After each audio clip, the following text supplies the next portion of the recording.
सब कैसे? अच्छे। कैसे आप लोग? अच्छे हैं? आज जो पर्व है ये त्योहार के रूप में मनाने लगे। बाकी यदि आप इस दिन को जाएं, इस दिन में जाएं, अभी से 2023 साल पहले मेरे ख्याल से सन ईसा पूर्व 4-5 में प्रभु यीशु मसीह पैदा हुए। उसके बाद 33 साल तक प्रभु रहे, यानी सन 28 सन 28 में प्रभु यीशु मसीह क्रूस को पर। तो ये जो ईस्वी सन 28 है जब प्रभु यीशु मसीह क्रूस को पर चढ़ाए गए, तब वो जो दिन था वो तमाशा देखने वालों के लिए एक बड़ा दिन था। आज भी लोग तमाशा देख रहे हैं।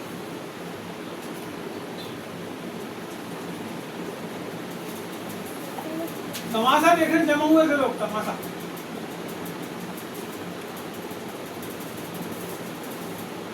कि कुछ लोग तो इसलिए जमा हो गए थे वहां क्रूस के आसपास कि वो देखें एक धर्मी आदमी को कैसे, एक भविष्यवक्ता को कैसे, एक चंगा करने वाले को कैसे, वो आदमी जो सबके दुख के अंदर में लोगों को सांत्वना देता था, कैसे उसको क्रूस को पर चढ़ा रहे हैं, कैसे उसको यातना दे रहे हैं, कैसे उसको मार रहे हैं, कैसे उसको कूट रहे हैं, कैसे उसको। यानी सोचो आप कि यीशु मसीह के साथ जो घटनाएं घट रही, ऐसा नहीं था कि प्रभु यीशु मसीह के साथ ही क्रूस के ऊपर चढ़ाने की घटना घटी, लेकिन और भी लोग थे जिनको क्रूस के ऊपर चढ़ाया जाता और नगर के बाहर ले जाके चढ़ाया जाता था। कई लोगों को तो रास्ते रास्ते के ऊपर क्रूस के ऊपर चढ़ा देते थे, पकड़ पकड़। लेकिन यीशु मसीह को जो क्रूस के ऊपर चढ़ाए, वो गुलगुता नाम के पहाड़ी के ऊपर चढ़ाए। मैंने इस साल फोटो छापा हूं उसकी कैलेंडर में, उस पहाड़ी की। उसका जो देखे हुए जब आप वो पहाड़ी को, तो उसका जो मुंह है, वो पहाड़ी को देखने से तो लगता है जैसे कोई आदमी का मुंडी है। उसका नाम है गुलगुता की पहाड़ी। तो खोपड़ी की पहाड़ी कहते हैं, खोपड़ी जैसे दिखती है वो पहाड़ी। अब आप ये सोचो कि 2-4-5 आदमी नहीं, भीड़ की भीड़ पूरे यरूशलेम के अंदर जब वो निकला, जब वो चला, तो पूरे लोग निकल निकल के उसको देख रहे हैं। कोई उसको कुछ बोल रहा है, कोई उसको कुछ बोल रहा है, कोई पत्थर मार रहा है, कोई कुछ कर रहा है, कोई कुछ कर रहा है। और वो चला अपने कंधे के ऊपर में सलीब को लेके चला जा रहा है और लोग तमाशा देख रहे हैं। आपको बताना चाहता हूँ, आप ध्यान दो ना जी, बच्चे लोग को वैसी रहते, आप कुछ भी करो वैसी रहते। आप ये बात को देखो कि वहां यीशु मसीह जो है वो जब उस दुख को भोग रहा है, रात के समय से पकड़ लिए उसको सोने नहीं दिया, वो रात के समय से पकड़ लिए उसको सोने नहीं दिए, रात भर उसको परेशान करे। उसके ऊपर 6 मुकदमे चले रात भर, 6 मुकदमे, 1 नहीं, 2 नहीं, 3 नहीं, 4 नहीं, 5 नहीं, 6 मुकदमे चले यीशु मसीह के ऊपर। और जो 6 मुकदमे चले उन सब में कोई आदमी ने उसके ऊपर दोष नहीं पाया। आखिरी में वो पिलातुस ने अपने हाथ को धो लिया, मैं इसका खून अपने ऊपर नहीं। और जितनी भीड़ खड़ी थी तमाशा देखने वालों की, क्योंकि वो लोग उकसाए हुए लोग, आज पता है आपको पूरे भारत के अंदर में ऐसे ही उकसाए हुए लोग यीशु मसीह के लोगों को सता रहे। पूरे भारत के अंदर उकसाए हुए लोग हैं। और किसी ने कहा है भीड़ के पास बुद्धि नहीं होती। बहुत सारी जगह पे अभी भीड़ जमा होती है और यीशु मसीह के लोगों को सताए जाते हैं, तमाशे आपको रोज देखने के लिए मिलेंगे। लेकिन ये जो यीशु मसीह के साथ जो घटना घटी, यह ऐतिहासिक घटना, ये जो घटना घटी, ये एक ऐसी घटना जिसका संबंध मनुष्य के जीवन के साथ जुड़ा हुआ है। ये उन तमाशा देखने वालों के जीवन के लिए भी, ये जो घटना घटी उनके जीवन के लिए भी उद्धार का कारण है। और आज की तारीख में यीशु मसीह के लोगों को सताकर जो लोग घटनाओं को अंजाम दे रहे हैं, यह उनके लिए भी उद्धार का कारण है। ये जो घटना है केवल यहूदियों के लिए नहीं घटी, ये जो घटना है केवल रोमियों के लिए नहीं घटी, ये जो घटना है वहां पर जो दूसरे देश के लोग आए थे जो देखने वालों में शामिल थे, केवल उनके लिए नहीं घटी। ये जो घटना है केवल उस व्यक्ति के लिए अकेले नहीं घटी जो आदमी यीशु मसीह के क्रूस को, जब यीशु मसीह गिर गया तो उसके क्रूस को उठा के ले जाने के लिए मदद करा जिस आदमी ने, केवल उसी का परिवार उद्धार नहीं पाया, लेकिन वहां के बहुत सारे लोग उस समय के बाद उद्धार में आए। ये जो घटना घटी, तो मैं आपको बताना चाहता हूं कि ये जो भीड़ है, जो प्रभु के आसपास भीड़ है, ये तमाशा देखने वालों की भीड़ ज्यादा है। ये प्रभु से प्यार करने वालों की भीड़ कम है। ये तमाशा देखने वालों की भीड़ ज्यादा है। ये देखने वालों की भीड़ ज्यादा है जब प्रभु ने कहा एली एली लमा सबक्तनी। ये उन लोगों की भीड़ ज्यादा है जो लोग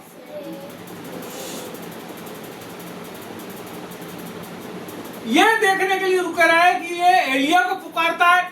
हो सकता है एलिया यहाँ पे जैसे आकाश में चढ़ा था बादल में, पढ़े ना उन लोगों ने, ये आकाश में क्या किया, प्रभु के साथ स्वर्ग में क्या है, उठा लिया। वो वैसे ही वापस तो नहीं आ जाएगा, बोले एलिया को पुकारता। उस तमाशा देखने वालों की भीड़ इसलिए थी, वो तमाशा देख रहे थे। लेकिन यदि आप इसके गर्भ के अंदर जाएं, इसकी परत दर परत आप नीचे उतरें, मैं आपको बताना चाहता हूं ये घटना जो है मनुष्य के जीवन के अंदर के पापों को समूल नाश करने के लिए घटना। पापों का नाश, एक मनुष्य के जीवन का उद्धार, एक मनुष्य के जीवन में ईश्वर की उपस्थिति। आपको पता है अभी बहुत सारे लोग प्रभु यीशु मसीह में, बहुत से लोग प्रभु यीशु मसीह में, और वह आने के बाद भी अपने जीवन को अपने मन की मर्जी के अनुसार जीते।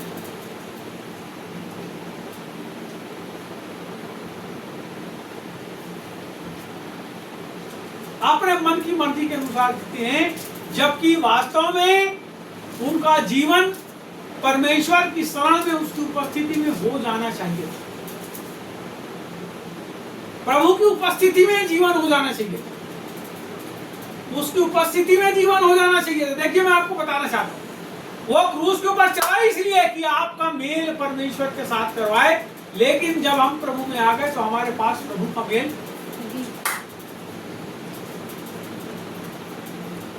और ऐसा हो नहीं सकता कि आप लोग इस बात को ना जानो जब इस जिंदगी में आप जीवन को जीते हो कि हम जो जीवन जी रहे हैं वो किस प्रकार का जी रहे हैं, हम क्या करते हैं। आप अपनी जिंदगी जीते हो, अपने जीवन को जानते हो, आप क्या करते हो, नहीं जानते, अनजाने में जी रहे हो। सर आप कैसे जीवन जी रहे, यदि आप गलती कर रहे हो, पाप कर रहे हो, तो जान के कर रहे हो कि अनजाने में कर रहे हो। मेरी बात समझ आ रही है? कुछ बात समझ आ रही, आपको आ रही समझ में कुछ बात? आपको पता है यहाँ यीशु मसीह जब क्रूस के ऊपर चला, ये पहली वाणी बोलने के लिए मुझे दी, जब वो क्रूस के ऊपर चढ़ा तो क्या हुआ, ठोक दिया उसके हाथ को और पैरों को, रात भर जो है उसको परेशान करे, उसकी पूरी पीठ को सीढ़ डाले कोड़े मार मार के। वो जो कपड़ा उसने पहना वो कपड़ा भी चिपक गया होगा जब उसके शरीर के ऊपर खींच के निकाले। पता है खून में जब किसी को फटे शरीर के ऊपर ना, आप अपने हाथ पे लगाना कपड़ा, थोड़ी देर हवा लगने दे, और जब वो घाव रहेगा उसको ऊपर खींच के निकालना होगा। वो किरमिजी कपड़ा जो उसके ऊपर था, जिसको उन लोगों ने वापस निकाले, उनमें उसकी हालत क्या हुई, जितने घाव सूख गए होंगे उस कपड़े के चिपकने से, पूरे घाव वापस खुले। अब पता है बहुत दर्दनाक क्रूस के ऊपर की मौत हुई।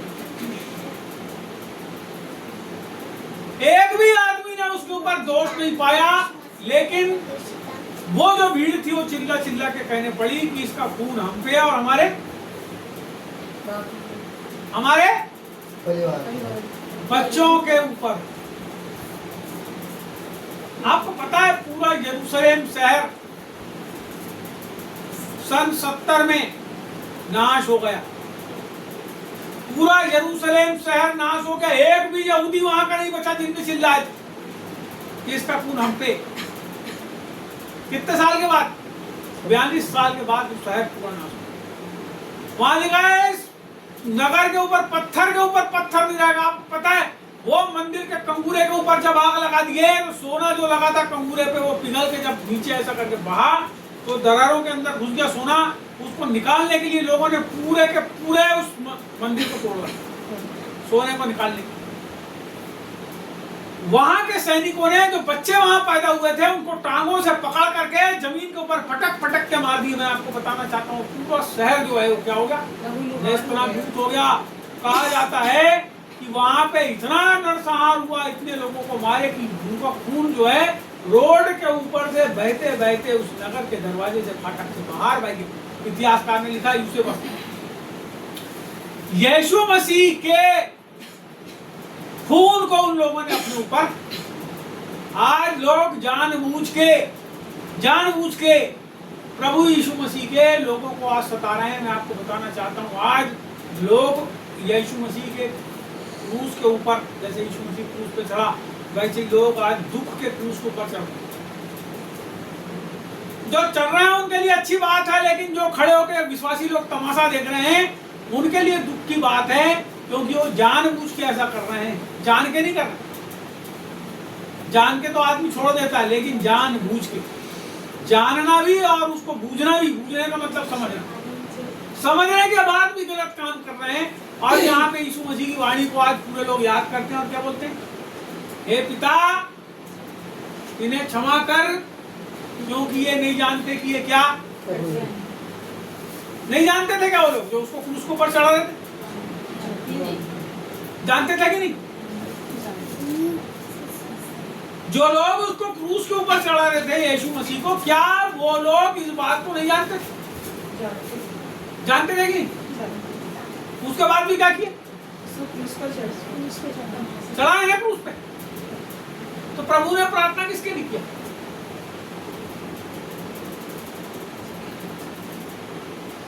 प्रभु ने प्रार्थना किसके लिए की? आप विचार करो। आप सब वाणी बोलने आए और उन लोगों के लिए अभी पूरे लोग बताएंगे उनको क्षमा किया प्रभु ने जिनने उनको मारे। वो जानते थे कि नहीं जानते थे कि हम इसको ले जाके क्रूस के ऊपर चढ़ा रहे हैं, हम ले जा रहे हैं, हमारे ऊपर इसका खून बोल के इसको सजा दिलवाए हैं। हम जानते हैं कि ये हमारे बीच में जो आश्चर्य कर रहा था, हम ये चाह रहे थे कि लोगों की भीड़ इसके तरफ न जाए, इसीलिए हम इसको मार रहे हैं। तो जानते थे वो लोग, पूरे शास्त्री और फरीसी जानते थे और जानबूझ करके उसको मारे। लेकिन आप सोचना मत ये बात कि प्रभु ने जो क्षमा मांगा होगा वहां से, हे पिता इन्हें क्षमा कर क्योंकि ये नहीं जानते कि ये क्या। तो कौन लोग हैं जिनके लिए उसने प्रार्थना? कौन है वो लोग? कभी दिमाग लगाए, बुद्धि लगाए? 20 साल 30 साल 40 साल हो गए सुन, अपने घर में जाकर दिमाग लगा, आने वाले साल तक दिमाग लगा, तेरे में नहीं।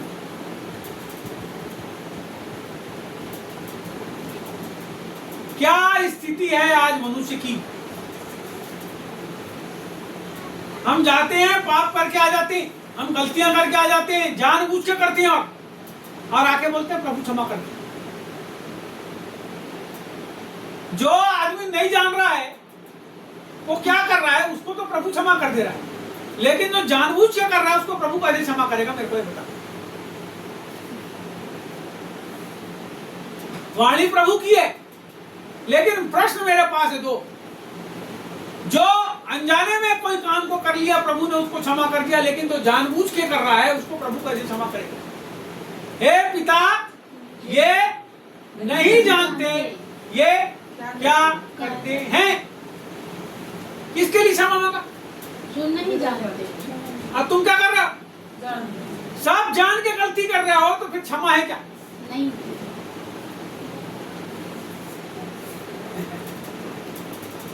अभी यहाँ पे आके आदमी आके फंस गया।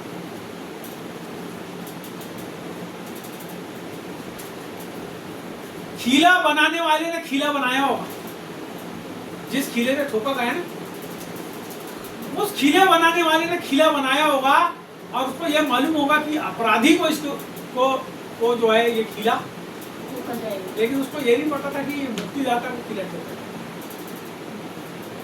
मेरे पापों के निमित्त जो है ये खीला जो मैंने बनाया हूँ, ये इसकी क्षमा के लिए उसके हाथ के ऊपर एक खीला ठोका जाएगा, उसके पैर के ऊपर एक खीला। जिन लोगों ने उसको कोड़े मारे होंगे उनको तो आदेश मिला होगा, रोमन सैनिक थे वो, ऐसा मारो, क्योंकि उनकी मारने की आदत थी। अब वो किसको मार रहे हैं उनको, ये बात मालूम थी क्या? बहुत से ऐसे लोग थे वहां पर जो भीड़ का हिस्सा थे और भीड़ के बाद दिमाग नहीं हो, तो मैं आपको बताना चाहता हूं, उनको उकसाया जाता है भीड़ को। अरे उकसाई हुई भीड़ थोड़े समय के बाद 40वें दिन, जिसको पिंतेकुस्त का दिन कहते हैं, उस दिन ये उकसाई हुई भीड़ जो है पश्चाताप करके प्रभु यीशु मसीह के पास आई। पतरस ने कहा उनसे कि तुमने उसको, जो परमेश्वर का पुत्र था, तुमने उसको क्रूस के ऊपर तुमने चढ़ा दिए। उसने उनका दोष उनके ऊपर प्रकट किया और उन लोगों ने स्वीकार किया उसको अपना उद्धार करता। और बाइबल कहती है उन्होंने विश्वास किया और बपतिस्मा लिया, और वो भीड़ की भीड़ जो है यीशु के पास आ गई। 3000 लोगों की, आदमियों की संख्या आई, औरतों की संख्या नहीं मालूम कितनी ले लोगी, 10-12 हजार औरतें सब मिला के आ गए होंगे, 12-15 हजार। मैं आपसे बताना चाहता हूँ, ये लोग जिनने उसको क्रूस पे चढ़ाए थे, जानबूझ के चढ़ाए थे, उसमें से हजारों लोगों ने उस 40वें दिन पिंतेकुस्त, 50वें दिन पिंतेकुस्त के दिन उन लोगों ने विश्वास करे और अपने घराने के साथ प्रभु यीशु मसीह के पास आए। मैं आपको बताना चाहता हूँ, प्रभु ने क्षमा उन लोगों के लिए मांगा जो उस भीड़ में शामिल हो गए थे, उनको नहीं पता था। ऐसे ही आज प्रभु की क्षमा उन लोगों के लिए भी है जो अनजाने में प्रभु यीशु मसीह के लोगों को मार रहे हैं। छत्तीसगढ़ के अंदर और मध्य प्रदेश के अंदर और उड़ीसा के अंदर आज जो घटनाएं घट रही है, मैं आपसे बोलना चाहता हूं, आप लोगों के लिए परमेश्वर की क्षमा है। जो लोग प्रभु के लोगों को जानबूझ के सता रहे हैं, जो लोग अनजाने में सता रहे हैं, जानबूझ के सताए हुए लोग बहुत सारे ऐसे हैं जिनका खानदान नाश हो गया। ईश्वर के हाथ में पड़ना बहुत भयानक बात है, क्योंकि हमारा परमेश्वर भस्म करने वाला है। तो क्षमा का दरवाजा आज खुला हुआ है। यीशु मसीह ने अपने लहू के द्वारा, अपने बलिदान के द्वारा क्षमा के दरवाजे को खुला है और वो पुकारता है सारे लोगों को, हे पिता ये नहीं जानते ये क्या करते हैं, इन्हें क्षमा कर। मैं अपनी वाणी को विराम देना चाहूंगा, और दूसरी वाणी में जो भी है लोग जाएंगे। हालेलुया। बोलो प्रभु यीशु मसीह की जय। पिता का धन्यवाद करते हैं पहली वाणी के लिए कि नया प्रकाशन हमको मिला। इस अद्भुत में प्रभु ने उन लोगों के लिए जो नहीं जानते थे, जो अनजान थे, उन लोगों के लिए क्रूस पर क्षमा की क्या किया, याचना किया। हालेलुया। हालेलुया। और दूसरी वाणी तो प्रभु यीशु मसीह ने क्रूस पर से कहा कि मैं तुमसे सच सच कहता हूँ कि आज ही तू मेरे साथ स्वर्ग लोक में होगा। हालेलुया। हम पढ़ लेंगे बाइबल में लूका रचित सुसमाचार और उसका 23 अध्याय और 39 पद में। कोई जोर से पढ़ दे इस बात को।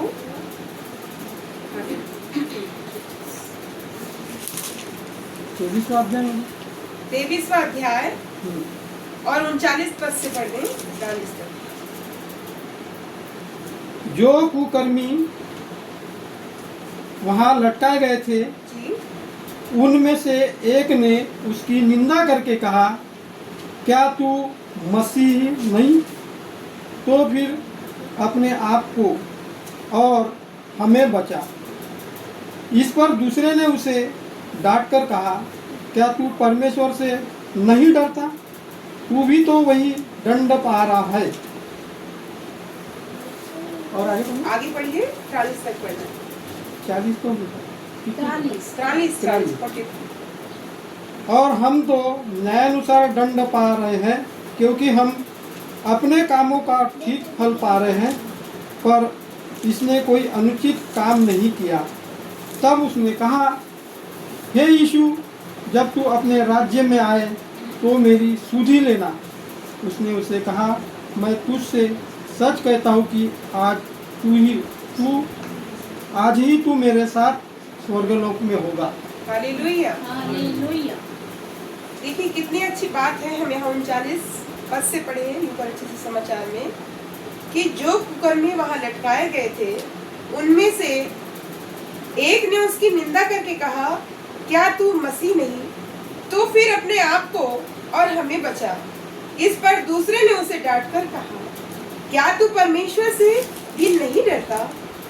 तू भी तो वही दंड पा रहा है और हम तो न्याय अनुसार दंड पा रहे हैं, क्योंकि हम अपने कामों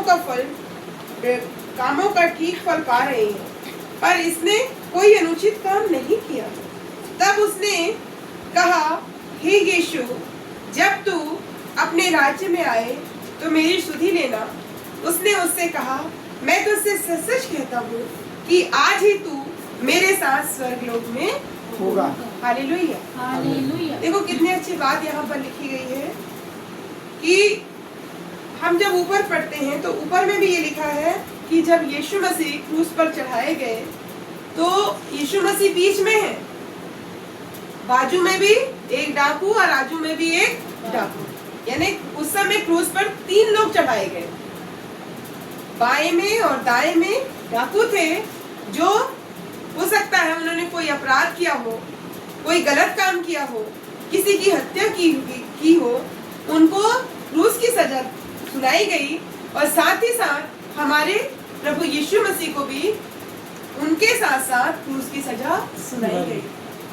तो मेरे प्रियो, जब यीशु मसीह को क्रूस पर चढ़ाया गया था तब जो वहां जो सेना थी वो भी क्या बोल रहे थे कि यदि तू परमेश्वर का पुत्र है तो अपने आप को बचा ले। हालेलुया। इस बात को डाकू के कान उस समय खुले थे, वो डाकू भी सुन रहे थे, दोनों ने सुना इस बात को, क्योंकि सिपाही भी इसी बात को बोल रहे थे, रोमन सिपाही, कि यदि तू परमेश्वर का पुत्र है तो अपने आप को बचा ले। अपने आप को बचाता क्यों नहीं है? क्यों तू क्रूस पर टंगा हुआ है?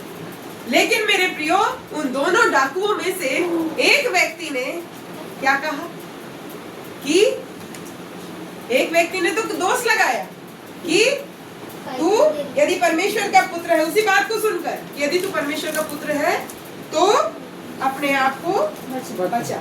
हालेलुया। लेकिन उसी के साथ साथ हम एक बात को और देखते हैं कि जो दूसरा डाकू है वो क्या कहता है कि क्या तुझे परमेश्वर से डर नहीं लगता? अरे हम तो अपने करने का फल भोग रहे हैं, हम तो अपने करने के अनुसार दंड पा रहे हैं, लेकिन इसने कोई किसी प्रकार का कोई पाप अपराध नहीं किया। उसने इस बात को क्या किया, अपने दूसरे डाकू की बात को काटा और उसने परमेश्वर से कहा कि हे परमेश्वर, हे यीशु, जब तू अपने राज्य में आए तो मेरी सुधि लेना। हालेलुया। हालेलुया। देखो, उसने उस वाणी को भी सुना था। कौन सी वाणी को? कि हे पिता, ये क्षमा कर, ये नहीं जानते कि ये क्या कर रहे हैं। हालेलुया। परमेश्वर ने वहाँ क्षमा की, क्या कहे, बात कहे, और उसके तुरंत बाद डाकू ने क्या कहा, हे पिता, हे यीशु, जब तू अपने स्वर्ग राज्य में आए तो मेरी सुधि लेना। तो उसने कहा, यीशु मसीह ने, कि मैं तुझसे सच कहता हूँ कि आज ही तू मेरे साथ स्वर्गलोक में होगा।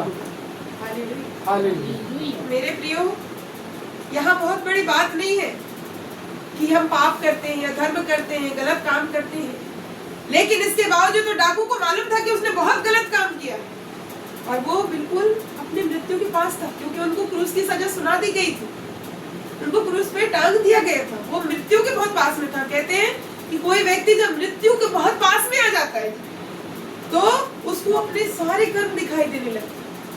हो सकता है उस डाकू को पूरी चीज याद आ रही होगी कि कैसे करके उसने लोगों को छला होगा, कैसे करके लोगों की हत्या किया होगा, कैसे करके लोगों को दुख पहुंचाया होगा। उसको एक एक बात याद आ रही थी, वो बात याद आ रही थी और उसका मृत्यु उसके पास में बिल्कुल था। हालेलुया। लेकिन ऐसे समय में वो क्या कहता है कि हे यीशु, जब तू अपने स्वर्ग राज्य में आए तब तू मेरी सुधि लेना। हालेलुया। उसने अपने पाप को, अपने गुनाहों को याद नहीं किया। उसने क्या याद किया? उसने सोचा कि मैं यदि पाप से क्षमा मांग लूं, हो सकता है परमेश्वर मुझे क्षमा। उसने देखो उसके अंदर का विश्वास। उसने शायद प्रभु यीशु मसीह का नाम सुना होगा अपने जीवन में, लेकिन कहीं ना कहीं उसके अंदर में क्या था? विश्वास। हालेलुया। हम भी प्रभु के नाम को सुने हैं। हम अन्य जाति में से आए हैं मेरे प्रिय। हम नहीं जानते थे कि यीशु मसीह कौन है, परमेश्वर कौन है, परमेश्वर का प्यार कैसा है, यीशु मसीह का प्यार कैसा है। हम इस बात को नहीं जानते थे, लेकिन हमने सुना। हालेलुया। और उसको अपना क्या माना? उद्धार करता माना, और उसके पीछे हम चलने लगे। तो मेरे प्रियो, जैसे उस डाकू ने अपने पाप को नहीं छिपाया, अपने पाप का भार उसने क्या किया? प्रभु को दे दिया। क्योंकि इस बात से यही साबित होता है कि उसने कहा कि जब तू स्वर्गलोक में जाए तो मुझे मेरी सुधि लेना। हमको अपने पापों को लेकर नहीं फिरना है, जबकि हमारा परमेश्वर हम इस बात के लिए कहता है मत्ती 11:28 में कि हे सब परिश्रम करने वाले लोगों और बोझ से दबे लोगों मेरे पास। हे सब परिश्रम करने वाले, मेहनत करने वाले, जो तुमको कोई प्रतिफल नहीं मिलता है, तुम परेशान रहते हो, तुम दुखी रहते हो, तुम लाचार रहते हो, हे सब परिश्रम करने वाले और बोझ से दबे लोगों। तुम्हारे जीवन में अनेक बोझ है। हो सकता है वो पैसों की तंगी, हो सकता है बीमारियों की तकलीफ हो सकता है और चीजों की तकलीफ हो, किसी भी प्रकार का बोझ है। वो कहता है हमसे मत्ती 11:28 कि ये सभी परिश्रम करने वाले और बोझ से दबे हुए लोगों मेरे पास आओ, मैं तुम्हें क्या दूंगा? विश्राम। हालेलुया। तो हम तो अपने प्रभु को इस बात के लिए अपने जीवन में आमंत्रित करना है कि प्रभु सचमुच में आप मेरे परमेश्वर मेरे जीवन का संचालन करें, मेरे जीवन को अपनी इच्छा के अनुसार आकृति दें, मेरे जीवन को अपने अनुसार चलाएं, तो परमेश्वर हमारे जीवन में निश्चय ही काम करता है। उस डाकू के एक पल के विश्वास ने उसे सीधे स्वर्ग का मुकुट पहना दिया। हालेलुया। उसे जीवन का मुकुट पहना दिया। यानी आप कहो कि वो एक ही बॉल में छक्के लगा दिया। हालेलुया। हालेलुया। यहाँ तो हमारे लिए लिखा है कि जो अंत तक धीरज धरे रहेगा वही मुकुट, जीवन के मुकुट को पाएगा। लेकिन आप सोचिए कि वो डाकू क्रूस पर चढ़े अपने विश्वास के द्वारा, अपने अंगीकार के द्वारा उस जीवन के मुकुट को ले लेता है कि हे यीशु, जब तू अपने स्वर्ग राज्य में आए तब तू मेरी सुधि ले।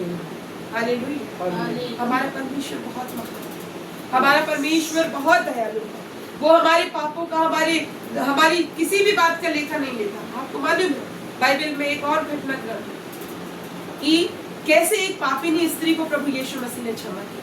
प्रभु को नहीं मालूम था कि वो पापिनी स्त्री है, लोगों को मालूम था, सब लोगों को मालूम था, वहां के आसपास के सभी गांवों में मालूम था कि वो एक पापिनी स्त्री है। लेकिन प्रभु ने क्या कहा कि जा, मैं तेरे पाप क्षमा करता हूं। तो हमारा परमेश्वर हमारे पापों का लेखा लेने वाला परमेश्वर नहीं है। हम इंसान हैं, हमारे जीवन में उतार चढ़ाव आता है, हम कभी गिरते हैं, कभी उठते हैं, कभी लड़खड़ाते हैं, लेकिन ऐसे समय में भी हम केवल अपने परमेश्वर पे अधीन हो जाए, अपने परमेश्वर पर विश्वास बनाकर चले, अपने परमेश्वर को मजबूती से थामे रहे और यही कहे कि हे परमेश्वर, मेरा जीवन तेरा है, मेरा नहीं, आप इसे जैसा चलाना चाहते हैं वैसा चलाइए। यदि हम अंगीकार इस बात पर करते हैं, अगर परमेश्वर को हम अपने जीवन को देते हैं, तो मैं सोचती हूँ मेरे प्रिय, उस डाकू के समान हमारे जीवन में भी परमेश्वर अनुग्रह करता है। हालेलुया। परमेश्वर ने हमें दंड देने के लिए नहीं बुलाया है, परमेश्वर ने हमें नफरत करने के लिए नहीं बुलाया है, परमेश्वर ने हमें प्यार करने के लिए बुलाया है। हालेलुया। उस जीवन के मिरास में शामिल करने के लिए बुलाया है जिस जीवन के लिए वो परमेश्वर इस संसार में आया। हालेलुया। हालेलुया। तो इस बात पर विश्वास करें कि हमारा परमेश्वर हमारे साथ आजकल और युगानुयुग हमेशा हमेशा के लिए है। हालेलुया। आप लोगों को समझ आया आप लोगों को? मैं आशा करती हूँ कि इस बात से आप लोगों ने कुछ सीखा है। तो सबसे मुख्य बात यही है कि जब परमेश्वर ने हमको संसार से अलग कर दिया है, तो हम संसार की नहीं लेकिन परमेश्वर को भाता हुआ जीवन, परमेश्वर की इच्छा को पूरा करते हुए जीवन, तभी तो कोई मतलब है। नहीं तो बहुत सारे लोग, बाइबल कहती चुने हुए, बुलाए हुए तो बहुत सारे हैं, लेकिन चुने हुए हमको उन थोड़े लोग में शामिल। Hallelujah hallelujah. परमेश्वर पिता की महिमा हो, उसके नाम की जय जयकार। हमें प्रभु को भावता हुआ जीवन जिए, उसको समर्पित जीवन जिए, भले ही उसमें हमको कुछ मिले चाहे ना मिले, लाभ हो चाहे हानि हो, लेकिन हम अपने जीवन को प्रभु को भावता हुआ जिए। आज की वाणी, आज का ये संदेश यही है। परमेश्वर पिता आप सभी को आशीष है। आमीन।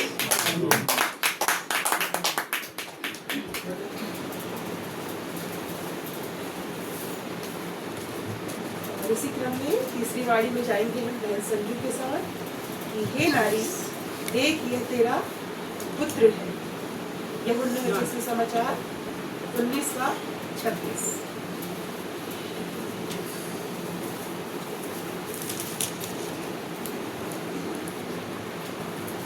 हालेलुया। हालेलुया। बोली प्रभु यीशु मसीह की जय।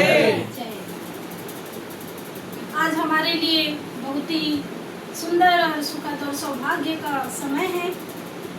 आज का दिन गुड फ्राइडे है। मेरे बच्चे आज पूछ रहे थे कि कल जो मैंने बातें बताई बाइबल में पढ़कर यूहन्ना और पूरा 18 अध्याय से 19 अध्याय तक, तो बच्चों ने सुने तो मम्मी बोलते हैं कि इसमें तो इतनी दुख भरी और प्रभु को इतनी यातनाएं दी गई है, और मम्मी इसे आप गुड फ्राइडे क्यों कह रही हो?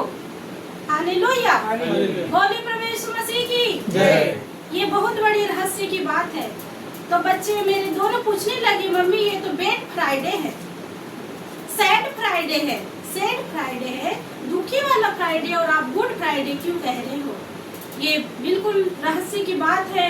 और फिर हमने उन्हें बताया, और अभी प्रभु के दास से हमने बहुत सारा दासी से सुने, और आगे मुझे जो तीसरी वाणी मिली है मैं उसे आगे प्रस्तुत करूंगी आपके सामने, जो है यूहन्ना रचित सुसमाचार 19 अध्याय, और हम 25 पद से पढ़ेंगे। अतः सैनिकों ने ऐसा ही किया। यीशु के क्रूस के पास उसकी माता और उसकी माता की बहन क्लापोस की पत्नी मरियम और मरियम मगदलिनी खड़ी थी। जब यीशु ने अपनी माता और उस चेले को जिससे वह प्रेम रखता था पास खड़े देखा, तो अपनी माता से कहा, हे नारी देख ये तेरा पुत्र है। तब उसने चेलों से कहा, यह तेरी माता है, और उसी समय से वह चेला उसे अपने घर ले गया। हालेलुया। हालेलुया। यहाँ पर तीसरी वाणी में लिखा है 25 अध्याय 25 वचन में 19 अध्याय के, यीशु के क्रूस के पास जब प्रभु यीशु मसीह को गुलगुता पहाड़ी पर लटकाया गया था, वहाँ पर प्रभु के दास ने बताया बहुत सारी भीड़ क्यों खड़ी थी? तमाशा देखने के लिए। परंतु जहाँ पर प्रभु यीशु मसीह को क्रूस के ऊपर लटकाया गया था, वहाँ पर उनकी माता भी खड़ी थी। यहाँ लिखा है यीशु के क्रूस के पास, किसके पास?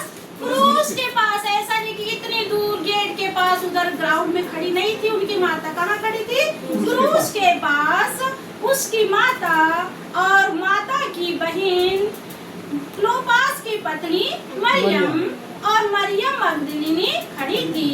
जब यीशु ने अपनी माता और उस चेले को जिससे वह प्रेम रखता था पास खड़े देखा, तो अपनी माता से कहा, हे नारी देख यह तेरा पुत्र है।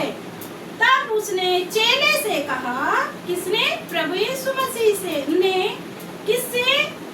चेले से। कौन से चेले? क्या नाम है उनका? यूहन्ना। यूहन्ना से कहा, यह तेरी माता है, और उसी समय से वह चेला उसे अपने घर ले गया। किसे अपने घर ले गया? माता मरियम को अपने घर ले गया। तो यहाँ बड़ी रहस्य की बात है। जब परमेश्वर एक मरियम के पुत्र के रूप में जब जन्म लिया, तो मरियम को जब स्वप्न में कहा गया कि देख हे नारी तू एक पुत्र को जन्म देगी, और वो क्या होगा? जगत का उद्धार करता बनेगा। जब उस मरियम ने क्या कहा था? परमेश्वर तेरे वचन के अनुसार मुझ में पूरा हो। उस समय उसे कितना कितना कितना आनंद हुआ होगा। और जब से वो गर्भ में प्रभु यीशु मसीह को धारण किया और उसके बाद कितनी परवरिश की, और अब एक अंत वो कैसा देख रही है अपने बेटे का अपनी आंखों के सामने। हालेलुया, बोले प्रभु यीशु मसीह की जय। उसे कितनी दर्द भरी पीड़ा हो रही होगी। जब हम भी समझते, जब हमारे बच्चे वैसे तकलीफ में होते हैं तो एक माँ और बाप समझते हैं। तो मैं ये कहना चाहती हूँ, जैसे हमारे परमेश्वर ने जगत के प्रारंभ से लिखा है, आदि में वचन था और वचन परमेश्वर के साथ था। जब परमेश्वर ने सृष्टि की रचना की होगी तो खुदा ने कितनी सारी बातें सोचा और इस दुनिया को बनाया और 6 दिन में पूरी दुनिया को बनाया परमेश्वर ने, और कितनी कितनी कितनी सारी योजनाएं बनाया, और आदम को भी बनाया, और आदम के साथ उनकी पत्नी हव्वा को भी बनाया, और सोचा होगा कि कितनी सारी प्लानिंग की होगी कि मैं कैसे कैसे करूंगा, और उन्हें किया भी, और अदन की वाटिका भी दिया, सब कुछ दिया। परंतु आदम और क्या हव्वा ने बात मानी नहीं मानी। तब परमेश्वर को भी कितना दुख हुआ, और हम जानते हैं कि परमेश्वर को भी कितना दुख हुआ। उसने नारी को भी, हव्वा को और आदम को भी जो भी बात बताया कि नारी हव्वा को भी बोला कि जब तू संतान उत्पन्न करेगी तो तुझे भी, जैसे मैं दुख से पीड़ा से गुजर रहा हूँ वो पीड़ा तू भी एहसास करेगी। और आदम को भी कहा कि बिना परिश्रम तू तेरा पेट नहीं भरेगा। वैसे ये बड़ी गहरी, बहुत ही भेद भरी बातें हैं जब माता अपने बेटे को क्रूस के ऊपर ऐसी यातनाओं में देख रही है, और परंतु ये सब कुछ परमेश्वर के वचन के अनुसार पूरा होना था। इसलिए ये सब बातें परमेश्वर ने अपने बेटे यीशु मसीह में पूरा किया। जब माता इस वेदना को देख रही थी, परंतु फिर भी हमारे प्रभु कितनी वेदना में थे। उन्हें तो इतनी बदनामी और इतना थूका गया, मारा गया, गाड़ा गया, लोगों के सामने सब कुछ तमाशा बन गए।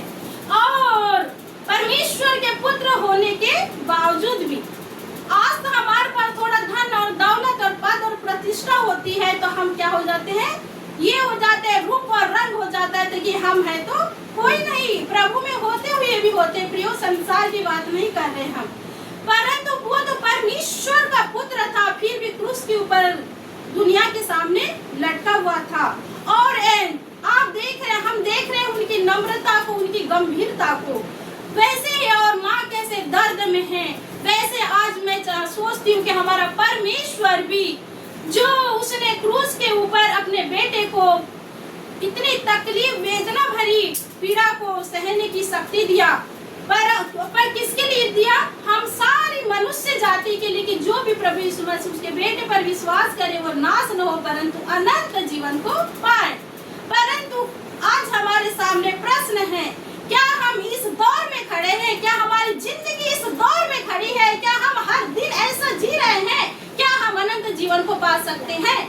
क्या आज नहीं तो कल, कल नहीं तो परसों क्या प्रभु यीशु मसीह आ जाएंगे तो हम अनंत जीवन के भागी हो सकते हैं? आज हमें ये सोचने की बात है, हम जिंदगी कैसे जी रहे हैं, हमारी सोच कैसे चल रही है, हम किस काम के लिए पैदा किए गए हैं परमेश्वर के द्वारा, किस काम के लिए चुने गए हैं, क्या पर हम उस काम को कर रहे हैं? ये आज हमारे लिए बड़ी सोचने का गंभीर विषय है। आज से हम बच्चे, बड़े, बुजुर्ग सब अपनी जिंदगी में आज का दिन, हर दिन हमारे लिए गुड फ्राइडे है। हर दिन परमेश्वर ने एक दिन ही गुड फ्राइडे नहीं बनाया के लिए दिया, हर दिन गुड फ्राइडे होता है हमारी जिंदगी में। इसलिए हमें बड़े आज सोचने और समझने की जरूरत है कि प्रभु यीशु मसीह ने उस क्रूस के ऊपर वेदना को सहते सहते भी अपनी जिम्मेदारी को नहीं भूला और अपनी माता को तड़पते हुए देखा। और इसको क्या प्रभु यीशु मसीह के क्या एक ही चेला था? नहीं, परमेश्वर प्रभु यीशु मसीह के तो 11 चेले थे। क्या वो पूरे 11 चेले उनके पास खड़े थे? नहीं, वहाँ सिर्फ एक ही चेले उनके सामने खड़े थे। तभी तो उन्हें कहा गया कि तब उसने चेले से कहा, यह तेरी माता है, और उसी समय से वह चेला उसे अपने घर ले गया। सिर्फ वहाँ पर एक ही चेला विश्वास योग्य था, यूहन्ना। हालेलुया। क्या आप भी और हम भी चाहते हैं कि हम भी उस यूहन्ना के जैसे विश्वास योग्य चेले बने? यस, चाहते हैं आप सभी? तो उसके लिए भी हमें प्रभु यीशु मसीह के जैसे वचन में कहा गया है कि अगर तुम अंत तक धीरज धरे रहोगे तो तभी तुम्हारा उद्धार होगा, तभी हम उद्धार पाएंगे। ऐसा नहीं कि पतरस के बारे में भी हम सुनते हैं कि 3 बार उन्हें प्रभु यीशु मसीह का इनकार किया। क्या आज हम पतरस की लाइन में खड़े हैं या यूहन्ना की लाइन में खड़े हैं? आज हमें बड़ी गंभीर सोचने की बात है। आज आप जाने अपने जीवन को कि हम पतरस के समान है या यूहन्ना के जैसे जिंदगी जी रहे हैं। और मैं खुदा से यही प्रार्थना करूंगी, है खुदा हम तमाम लोगों को जो प्रभु यीशु मसीह पर विश्वास करते हैं यूहन्ना के जैसे जिंदगी जीने का हमारे जीवन पे समर्पण करे, अनुग्रह करे। और प्रभु यीशु मसीह ने जैसे यूहन्ना की को एक जिम्मेदारी सौंपा अपनी माँ की, वैसे प्रभु यीशु मसीह ने हमें भी प्रिय एक जिम्मेदारी सौंपा है। हम संसार से चुने हुए लोग हैं, हम साधारण लोग नहीं है। प्रभु यीशु मसीह ने कहा है तुम मेरे संतान हो, और जब हम प्रभु की संतान है तो हम उसके स्वभाव में बढ़े, उसके आज्ञाओं में बढ़े। परंतु आज हम देखते हैं कि हम आज संसार में अपने ही लोग अपने से दूर होते हैं और अपने ही परिवार से हम जैसे रहना चाहिए वैसे नहीं होते। हम कई बार कॉल में फोन आता है तो हम अपने परिवार के लोग हमसे इतनी हाँ हेलो हाँ है, और जब किसी अदर का कॉल आता है तो हमें उसे बड़े प्यार से बात करते हैं, जी हेलो बोलिए आप कैसे हैं। तो मैं बड़ी सोचती है खुदा, जब हम अपने लोगों को जिनको जानते हैं, देखते हैं, सुनते हैं, उनसे इतने प्यार से बात नहीं कर सकते, और जिन्हें हम देखते नहीं अच्छी बातें थे हमें उनसे प्यार से ट्रीट होना चाहिए। परंतु आज हम अपने बच्चों से अच्छा बेटा वाह आपसे तू, आज हम बच्चे से तू से बात करते हैं तो वो भी हमसे तू से क्या, फिर बोलेंगे नहीं उसे तू आप बोलो, नहीं जब हम आप बोलेंगे तो हमारा बच्चा भी हमें आप बोलेगा ही बोलेगा। तो आज हमें ये बड़ी गंभीर बात है, क्या आज हम अपने हमारे परमेश्वर प्रभु यीशु मसीह के जैसे जिम्मेदार है? क्या आज हमारे अंदर हो? आज प्रभु क्रूस पर खड़े फिर भी कह रहे हैं कि अपनी माता की जिम्मेदारी उनके हृदय में है, और एक विश्वास योग्य चेले को अपनी माँ की जिम्मेदारी दे रहे हैं। वैसे आज हमारे अंदर भी वो जिम्मेदारी होनी चाहिए कि प्रभु यीशु मसीह ने संसार से हमें चुना है तो कुछ ना कुछ हमारे अंदर प्रभु ने देखा होगा, तभी आज हमें चुना है और अभी तक प्रभु ने स्थिर रखा है। ये भी परमेश्वर का अनुग्रह है कि ऐसा नहीं है कि हम अचानक से खड़े हो गए। हमने भी जिंदगी के ऐसे कई सारे उतार और चढ़ाव को देखा है, परंतु उस समय में प्रभु के इस वचन को थामे रहा कि अंत तक जो धीरज धरे रहेगा वही प्रभु यीशु मसीह के साथ स्वर्ग में होगा और उसी का उद्धार होगा। तो मैं यही आपसे कहना चाहूंगी कि प्रियो, आज आप अपनी जिंदगी का चुनाव करें कि आप पतरस की लाइन में खड़े रहना चाहते हैं या यूहन्ना की लाइन में खड़े रहना चाहते हैं। और प्रभु यीशु मसीह वही कहते हैं कि जो अंत तक धीरज धरे रहेगा उसी का उद्धार होगा। और जैसे प्रभु यीशु मसीह ने क्रूस के समय तक अपनी जिम्मेदारी को निभाया, वैसे आप भी पहले अपने परिवार की जिम्मेदारी निभाए, अपने पति की, अपने बच्चों की, अपने रिश्तेदारों की, अपने परिवार के, पति के परिवार की, माता के, अपने माँ वाले भी परिवार की जिम्मेदारी निभाना है हमें। और उसके बाद अपनी कलीसिया को भी ऐसा नहीं कि हम बाहर वाले के साथ बड़े अच्छे से व्यवहार करते हैं और अपने परिवार वालों के साथ बिल्कुल अच्छा व्यवहार नहीं, तो तब हमारा परिवार क्या कहेगा? पहले हमें अपने परिवार की चिंताओं को जब हमारा व्यवहार, तो हमारे परिवार खुद ही, जब हमारे परिवार के लोगों को बाहर वाले देखते हैं, हमारे बच्चों को सुनते हैं, हमारे बच्चों को देखते हैं, तो देखते कि सच में इन्हें अपने बच्चों को बहुत अच्छी परवरिश दिया है, और उससे हमारे लिए हमारे परमेश्वर की महिमा होती है। हालेलुया। तो प्रभु यीशु मसीह का बहुत बहुत धन्यवाद। तो मैं यही कहना चाहूंगी कि जैसे प्रभु यीशु मसीह ने अंत के समय तक अपनी माता की जिम्मेदारी ली, और वैसे ही हम भी, जैसे हमारे प्रभु ने हमें संसार से चुना और एक जिम्मेदार अपनी संतान बनाया है, तो वो जो आपको बुलाहट और जो योजना है, जो दर्शन है आपके जीवन में, आप उसे ना भूले और दिन प्रतिदिन आप अपने दर्शन के खोजी बने और परमेश्वर की महिमा के लिए निरंतर तैयार रहे। प्रभु हम सबको आशीष दे। हालेलुया। तालियां बजाना है, तालियों में कोई कमी नहीं करना है। और बहन ने बहुत अच्छा बताया तीसरी वाणी, और इसके बाद हम इसी क्रम में आगे बढ़ेंगे चौथी वाणी में। हे मेरे परमेश्वर तूने मुझे क्यों छोड़ दी, जो कि लिखा है मत्ती जैसे सुसमाचार 27 अध्याय और 46 पद में। हमारे बीच में डॉक्टर साहब नहीं है, हमारे भाई साहब ये भैया, तो मैं चाहूंगी कि प्रभु के दास इस वाणी को हमारे बीच में बताए। बोले यीशु प्रभु की जय। अभी थोड़ी देर पहले हम दूसरी वाणी में सुन रहे थे कि परमेश्वर हमारे पापों को देखने वाला, लेकिन वैसा नहीं। वो चौथी जो वाणी है वो इस बात को प्रकट करती है, हे मेरे परमेश्वर, हे मेरे परमेश्वर, तूने मुझे क्यों छोड़ दिया। ये बताओ, पूरे संसार का पाप यीशु मसीह ने अपने ऊपर लिया। यूहन्ना गवाही देता है, वो देखो परमेश्वर का मेमना जगत के पापों को उठा लिए। जगत के पापों की क्षमा, इसको समझना, आपको इसको समझना, इस बात को समझना पड़ेगा। जब मंदिर के अंदर, मंदिर की बात कर रहा हूं मैं, मंदिर के अंदर जब एक व्यक्ति एक साल में एक बार अपने पापों की क्षमा के लिए एक बलिदान को लेके जाता, तो क्या करता था वो आदमी कि अपने हाथ को बकरे के सिर पे या मेढ़े के सिर पे या भेड़े के सिर के ऊपर ऐसा रख करके वो अपने पापों को किसको देता था? अर्पण करता था, वो उसके ऊपर डाल देता था अपने पापों। समझ रहे बात? और जब वो पाप उसके ऊपर जाते थे तो उसके पापों की क्षमा के लिए, किसके पाप की क्षमा के लिए? उस आदमी, उसके परिवार के पापों की क्षमा के लिए उसको ले जा करके याजक बलिदान चढ़ाता था बकरे को, और उसका जो खून था, पाप की जगह मरना किसको था? उस आदमी को मरना था। मरना किसको था? उस व्यक्ति को, उस आदमी को मरना था। पाप आपने किए तो आप मरोगे, पाप आपने किए तो आप मरोगे, आपके बाजू वाला नहीं मरे। यदि पाप उनने किए हैं तो इसका उपाय क्या किया प्रभु? उसने मंदिर के अंदर उपाय किया कि तू क्या कर, बलिदान ले, बकरा ला, मेढ़ा ला, भेड़ ला, कुछ भी ला, और जब लाएगा तो क्या करेगा?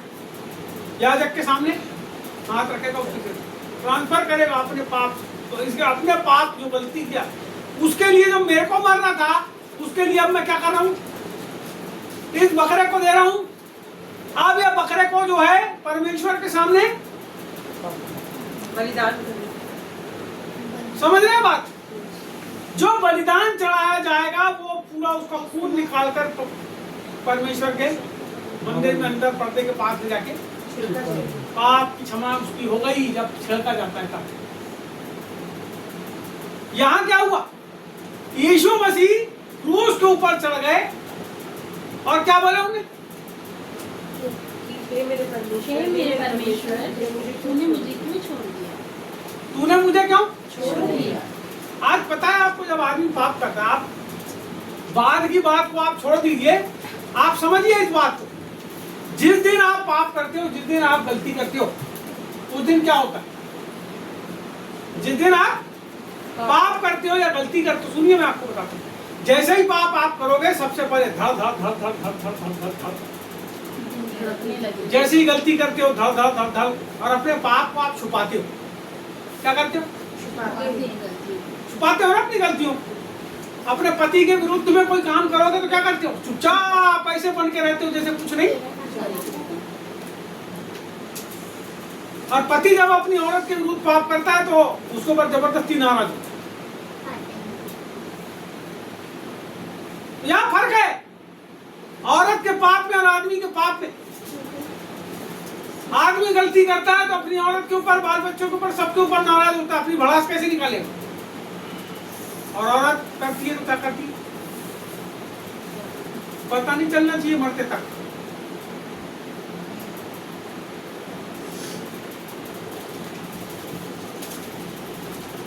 हे मेरे परमेश्वर, हे मेरे परमेश्वर, तूने मुझे क्यों? आपको पता है बाइबल कहती है, यदि तुम अपने पापों को मान लो और छोड़ दो तो तुम्हारे पाप क्षमा। आपको पता है जितना ज्यादा उसको अपने हृदय के अंदर गड़ाओगे, उतना बड़ा तुम्हारे शरीर के अंदर रोग बनेगा। आप रोगी जो होते हो, जो बीमार होते हो, आपके अपने पाप के कारण, क्योंकि पाप जो है ना, शरीर को, हड्डियों को क्या करता है? बुलाने का गलत काम है। है। इसलिए बाइबल कहती है उसको मान लो और छोड़ो, तुरंत छोड़ो। कुछ गलती कर ली है ना, तुरंत सॉरी बोलो, अपनी गलती की क्षमा मांगो। हे मेरे परमेश्वर तूने मुझे क्यों। ये पूरा संसार, हम लोग भी उसमें शामिल है, जो कुछ समय के लिए, कुछ सेकंड के लिए, कुछ समय के लिए जब यीशु मसीह को यह महसूस हुआ कि परमेश्वर ने उसको छोड़ दिया, उसका कारण है हमारे पाप। उनने हमारे ऊपर लिया ना उन पापों को, और अपने सारे खून को उस क्रूस के ऊपर क्या किया उसने, हमारे पापों की क्षमा के निमित्त बहा दिया। यीशु का लहू, ऐसा लिखा है, पतरस ने लिखा है, यीशु का लहू हमें सब पापों से शुद्ध करता है। लेकिन उस शुद्धता के पहले उस यीशु मसीह ने, जो स्वयं परमेश्वर था, जिसके ऊपर परमेश्वर की उपस्थिति निरंतर बनी रहती थी, उसने ये महसूस किया कि उसके ऊपर से परमेश्वर की उपस्थिति हट गई।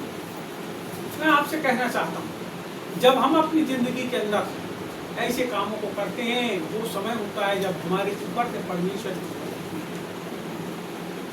आप पुराने नियम के जितने संत हैं उनके जीवन के अंदर देखो, दाऊद के जीवन के अंदर देखो, उसके कारण जो है पूरे राज्य के अंदर बहुत सारे लोग मारे गए, उसने गलती किया ना। सुलेमान ने गलती किया, क्या हुआ, जिस परमेश्वर ने उसको ज्ञान और बुद्धि का वरदान दिया था, अद्भुत खजानों से भर दिया था, वो आदमी के बारे में ऐसा लिखा है कि वो अपने मरने के पहले जो रानियां थी उसकी जिनसे शादी किया था, उसने उसके मत में देवताओं की ओर फेंक। वो आदम जिसको परमेश्वर ने बनाया था वो बहक गया, उसने क्या किया, उसकी औरत ने जो फल खाई वही उसको भी खिला दी, है ना। पाप किया, पाप का परिणाम क्या था। आज आप जो अपने शरीर पे कपड़ा पहने हो, पाप का परिणाम। हमारे अंदर शर्म आ गई, पाप का परिणाम। जब आप पाप करते हो तो शर्माते हो, सामने वाले के पास जाना नहीं चाहते जिसके खिलाफ आप पाप करते। आप प्रार्थना में भी नहीं जाना चाहते क्योंकि आपके मन के अंदर शर्म आ जाती है परमेश्वर से, छिपते हो आप प्रभु से डर के मारे। हे मेरे परमेश्वर तूने मुझे क्यों छोड़ दी। और एक वो था आदम जो क्या कर रहा था, प्रभु की उपस्थिति से छिप रहा था, क्योंकि पाप किया था। कहां छिप रहा था, झाड़ के पीछे, है ना, झाड़ के पीछे छुपता है आदमी जब गलत होता था। लेकिन यहाँ यीशु मसीह परमेश्वर से सीधे बात कर रहा है और बोल रहा है, मेरे परमेश्वर तूने मुझे हमारे कारण छोड़ा। प्रभु की कोई गलती नहीं थी, कोई दोष नहीं था, कोई पाप नहीं था, उसने कुछ कोई पाप नहीं किया अपने जीवन में, ऐसा लिखा। उसने गाली के बदले गाली, हम लोग गाली पकड़ते हैं कई बार, उसने बुराई के बदले बुराई नहीं किया, गाली के बदले गाली नहीं पकड़ी। उसने कोई ऐसा काम नहीं किया जिसके कारण उसके ऊपर ताड़ना पड़ रही, लेकिन वो सब कुछ जो उसने सहा, हे मेरे परमेश्वर तूने मुझे क्यों। तो मैं आपको बताना चाहता हूं, जब हमारा परमेश्वर पाप के कारण हमारे प्रभु यीशु ख्रीस्त को उस समय के लिए उसके बलिदान हो तक के जब छोड़ सकता है हमारे पापों के कारण, तो मैं आपसे बोलना चाहता हूं कि जब आप यीशु मसीह में आए, उसके लहू से जुड़ गए, तो क्यों आप अपने जीवन के अंदर उस पाप की उपस्थिति को बना के रखते हो जिसके कारण आप परमेश्वर से दूर होते हो। आप अपने जीवन के अंदर कितना भी कुछ कर और अपने आप को धर्मी बनाने की कोशिश करो। मैं आपसे बताना चाहता हूँ, यीशु के लहू के बगैर कोई भी चीज आपको धर्मी नहीं करती। हालेलुया। और धर्मी बनने के लिए पश्चाताप करना पड़ता है, यीशु मसीह के लहू को अपने जीवन के ऊपर लागू करना पड़ता है और उसके वचन के अनुसार जीवन जीना पड़ता है। तब परमेश्वर की उपस्थिति आपके जीवन के ऊपर होगी। सुनिए क्या हुआ, जब उसने अपने बलिदान को कर दिया, अपन आखिरी में जब जाएंगे तब इस बात को पाएंगे, उसने बाद में अपने बलिदान को किया और संपूर्ण परमेश्वरता में वो आ गया, मृत्यु से विजयी हो गया। लेकिन उसके पहले हमको ये समझना पड़ेगा कि हमको जो विश्वासी जीवन मिला है, हमको विश्वास में जीवन जीने के लिए मिला, हमको परमेश्वर के अनुसार जीवन जीने के लिए मिला। ये धरती के ऊपर के 50 और 60 साल जो हमको मिले हैं, वो केवल इस बात के लिए मिले हैं कि यदि हम इस संसार में उसके लिए विश्वासी होते हैं, तो हम मरने के बाद भी वो हमारे लिए विश्वासी होगा, क्योंकि मरने के बाद वो छोड़ने वाला नहीं है। यदि आप उसको इस धरती पे इस समय नहीं छोड़ोगे, तो आपके मरने के बाद वो आपको कभी नहीं छोड़ेगा। लेकिन जब आप उसको इसी धरती के ऊपर में छोड़ दोगे, किसके लिए? संसार के, बोलो, अपने बाल बच्चों के लिए, अपने बच्चों के, अपने पति के लिए, अपने बेटे, अपनी पत्नी के लिए, अपने काम के लिए, अपने धंधे के लिए, अपने बिजनेस के लिए। फिर आप बोलते हो हे मेरे परमेश्वर, हे मेरे परमेश्वर, तूने मेरे को छोड़ दिया। वो प्रभु बोलता है ए मेरे बच्चे, तूने अपनी औरत के लिए, अपने पति के लिए, अपने बच्चे के लिए, अपने काम के लिए, अपने धंधे के लिए मेरे को छोड़ दिया। हमारे पास इस बात को समझने के लिए प्रभु बुद्धि दे, हमको ज्ञान दे, हमको समझ दे। मैं आपको बताना चाहता हूँ, हो सकता है हमारे पास कम रहे, लेकिन यीशु मसीह हमारे पास हर समय, हालेलुया। क्योंकि हमारी कमी में, बेसी में, अभाव में, संकट में, दुख में, कष्ट में वो हमको जो आनंद देता है, वो आनंद, वो प्रेम से हमको कोई अलग नहीं कर सकता। और जब वो हमारे पास रहता है तो ये कोई भी चीज हमारे जीवन में, मेरे को याद आता है बहुत कष्ट था, बहुत मुसीबत थी, बहुत सारी बात, बहुत पैसे का अभाव रहा, बहुत सारी चीजें हुई, मैंने किसी को नहीं बताया। लेकिन बहुत अच्छी बात है कि यदि मैं उसमें बना रहा और उसने मेरे को कभी नहीं सुना। लेकिन जब भी मैंने कोई गलती किया हूं, मैं आपको बताना चाहता हूं, मैंने अपने जीवन में महसूस किया कहीं ना कहीं प्रभु, इसलिए मैं पश्चाताप करके वापस प्रभु के पास, हमको आना है उसके पास। गलती आदमी से होती है, लेकिन आदमी को एक बात समझना है कि हम अपनी गलतियों को मान ले, स्वीकार कर ले, अपने पापों को मान ले और परमेश्वर में वापस जैसे थे वैसे ही आके उसमें मिल जाए, है ना। तो प्रभु ने ये जो बात कहा, ये हमारे पापों, उसको प्रभु ने छोड़ा। अब आगे की वाणी में जिसका भी नंबर है, इसी क्रम में हम आगे बढ़ेंगे। पांचवी वाणी, मैं प्यासा हूँ, जो कि लिखा है यूहन्ना रचित सुसमाचार सामने जाओ, 19 अध्याय का 28 पद, उसको आप सामने आ जाओ, प्रेम लेकर आएंगे, प्रेम आप इधर बताएंगे। सामने आ जाइए और यहाँ पे आके बोलिए।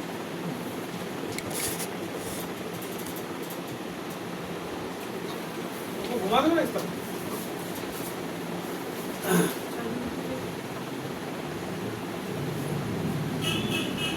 जोरदार ताली बजाएंगे प्रेम बेटे के लिए।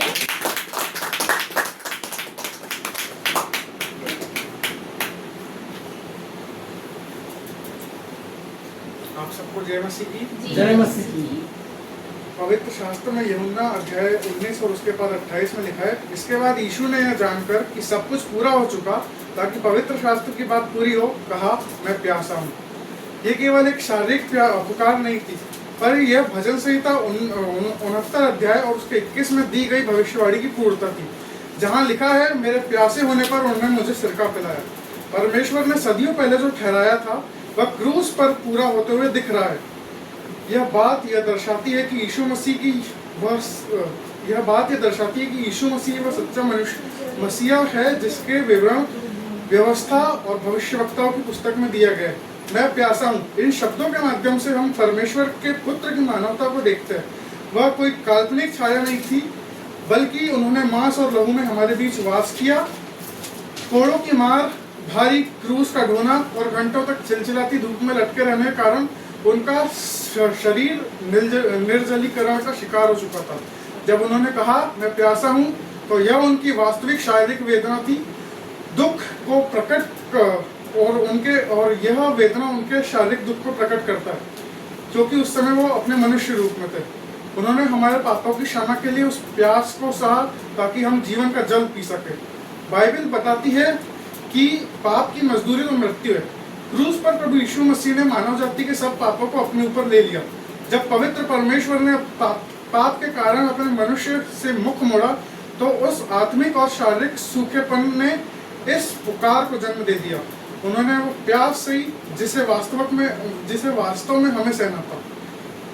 वहाँ सिरके से भरा हुआ बर्तन रखा हुआ था। जब उन्होंने सिरका लिया, तब उन्होंने कहा पूरा हुआ। परमेश्वर की न्याय की योजना और मनुष्य के उद्धार का कार्य उस अंतिम प्यास के साथ संपन्न हुआ। उन्होंने अपनी प्यास को तृप्त करने के लिए चमत्कार नहीं किया, बल्कि शास्त्र के अनुसार उस अपमानजनक सिरके को स्वीकार किया। मैं प्यासा हूँ कि यह पुकार हमें याद दिलाती है कि हमारे उद्धार की कीमत बड़ी थी। परमेश्वर ने अपने एकलौते पुत्र को इसलिए दे दिया ताकि जो कोई उस पर विश्वास करे वह नाश न हो परंतु अनंत जीवन पाए। आज हमने जब इस वाणी को देखा तो हमने देखा कि हमारे प्रभु यीशु मसीह जब क्रूस पर थे, इतने दुख में होते हुए भी उन्होंने उस भविष्यवाणी को पूरा किया जो कि भजन 69:21 में की गई थी, मेरे प्यासे होने पर उन्होंने मुझे सिरका पिलाया। अब मैं अपने शब्दों को विराम देता हूँ। प्रभु यीशु मसीह आप सबको आशीष दे और आप पर अपना परमेश्वर पिता को धन्यवाद देते हैं कि परमेश्वर ने अनुग्रह किया कि आज बच्चे ने भी हमारे बीच में प्रभु की वाणी को बहुत अच्छे से समझाया। और इसी क्रम में हम जब भी वाणी को लेकर आएंगे पूरा हुआ और हमारे बीच में हमारे आदरणीय भाई साहब रवि सैमसन जी हैं। पूरा हुआ ये वचन लिखा है 19 अध्याय यूहन्ना रचित सुसमाचार 19 अध्याय और 30 पद में।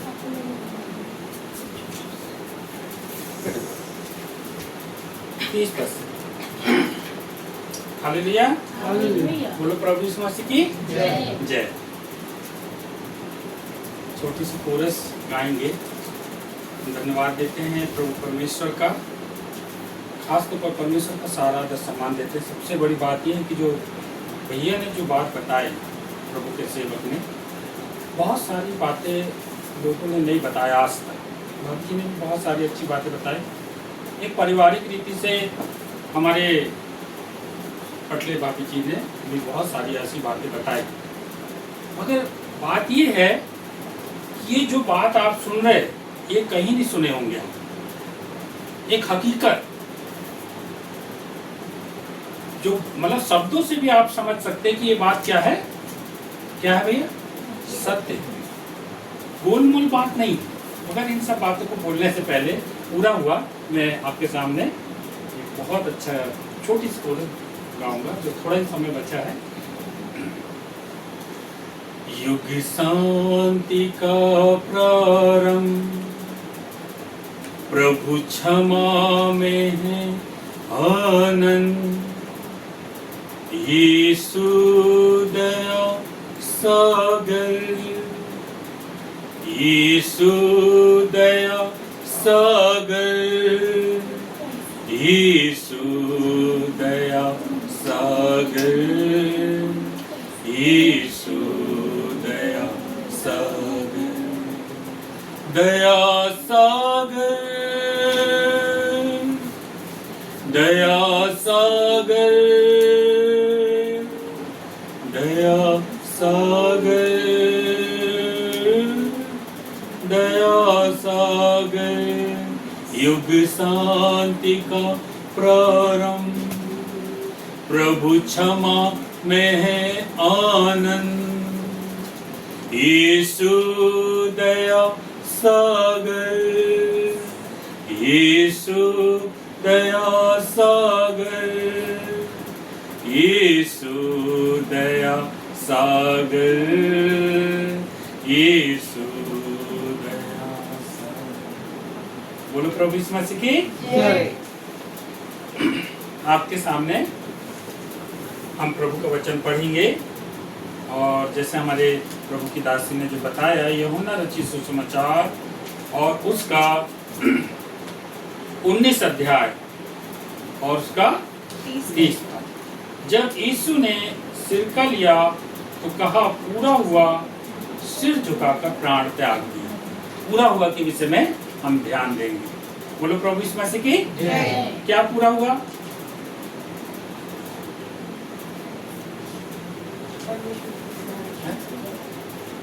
हालेलुया। हालेलुया। क्या पूरा भैया? जैसे अभी हमारे प्रेम पंडोरिया बच्चे ने, हमारे भाई ने समझ लीजिए भजन संहिता 69 अध्याय कौन सा पद पढ़े थे? वो लिखा था, क्या लिखा था? मैं प्यासा हूं। वैसे ये जो पूरा हुआ है, क्या चीज पूरा हुआ? वचन। हालेलुया। और ये जितनी भी बातें जो लिखी है जो 7 वाणी में, ये पुराने नियम में ये सारे वचन लिखे हुए हैं। हालेलुया। ये ऐसी गोलमोल बातें नहीं है कि घटना घट गई, है ना। कोई बोलता अचानक एक्सीडेंट हो गया, ऐसी वाली बात नहीं थी। जो जो बातें प्रभु यीशु मसीह के विषय में पुराने नियम में, भजनों की पुस्तक में और जितने भी भविष्यवक्ताओं की पुस्तक में जो जो बातें प्रभु यीशु मसीह के विषय में पहले से लिखी हुई थी, कौन सी बात लिखी हुई थी कि एक कुंवारी गर्भवती होगी, वो पुत्र जनेगी, उसका नाम क्या रखना? इमानुएल रखना। हालेलुया। इमानुएल का मतलब क्या है? परमेश्वर हमारे साथ है। परमेश्वर हमारे साथ है। हालेलुया। बोलो प्रभु यीशु मसीह की। आप वचन की तरफ ध्यान दीजिए, काले वाले गोरे नारे व्यक्ति को बस ध्यान मत दीजिए। वचन जो लिखा हुआ है उसके तरफ आप ध्यान दीजिए। हालेलुया। वचन सत्य वचन है। कई बार हमको ऐसा लगता है वो फलाना व्यक्ति, मेरा एक दोस्त है, वो हमारे भैया से भी ज्यादा आगे, तो कैसे कैसे लोग को प्रभु चुन लिया बोलता है। हालेलुया। हालेलुया। बोले प्रभु, हम तो सोच नहीं सकते थे कि रवि सैमसन को प्रभु चुन सकता है और इसको अभिषेक कर सकता है, इसके द्वारा दुष्ट आत्मा निकल रही, हमसे नहीं निकल रही बोल रहे। हालेलुया। कहने वाला प्रभु का चुनाव ही है। हालेलुया। बोलो प्रभु यीशु मसीह की जय। मूसा ने भी यही बात बोली थी, प्रभु आप किसी और को देख लीजिए। हमारे यहाँ कोई आता है ना तो भैया कई बार बोलते उसको ये नहीं जम रहा, बात आप जाओ, नहीं करता विषय इस विषय में बात। हालेलुया। बोल देते साफ। मूसा ने भी यही बात बोली, प्रभु आप किसी और को देख लीजिए। प्रभु परमेश्वर का क्रोध बढ़कर किसके ऊपर? मूसा के ऊपर। हालेलुया। तो पूरा हुआ का मतलब ये है कि जो जो बातें प्रभु यीशु मसीह के विषय में लिखा था, मैं अपनी हड्डियां गिन सकता हूँ, मैं अपने मांसपेशियों को गिन सकता हूँ, मैं प्यासा हूँ। जो भी बातें जो है बाइबल में पहले से लिखी है वो क्या होती चली जा रही है? यीशु प्रभु के जीवन में पूरी होती चली जा रही है।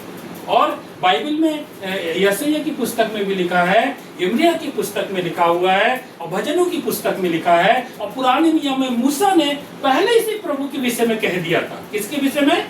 यीशु प्रभु के विषय में, कि मुझसा एक बड़ा भविष्यवक्ता उठ खड़ा होगा और जो कुछ भी वो तुमसे कहे उसकी क्या करना? मानना। उसकी बातों के ऊपर जो विश्वास ना करे वो अपने लोगों में से क्या हो जाए? उनको अपने लोग में से नाश कर दिया जाए। हालेलुया।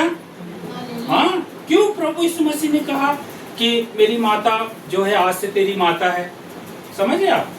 अगर आप अपनी माता पिता का आदर नहीं करते, उसकी देखभाल नहीं करते, उसकी जो भी बुजुर्ग अवस्था में आप उसके मतलब उसकी चिंता नहीं करते हैं, तो ऐसा व्यक्ति मार दिया जाए, लिखा है। क्या कर दिया जाए? हाँ, साफ साफ लिखा, कोई दया नहीं। जो कुछ भी लिखा है वैसा ही हो रहा है। किसके साथ? हमारे यीशु मसीह के साथ। हालेलुया। अभी आपको मैं बता रहा हूँ, जैसे संविधान में कोई चीज लिखी हुई है ना, समझ आए, उसी को वो मानेगा जज।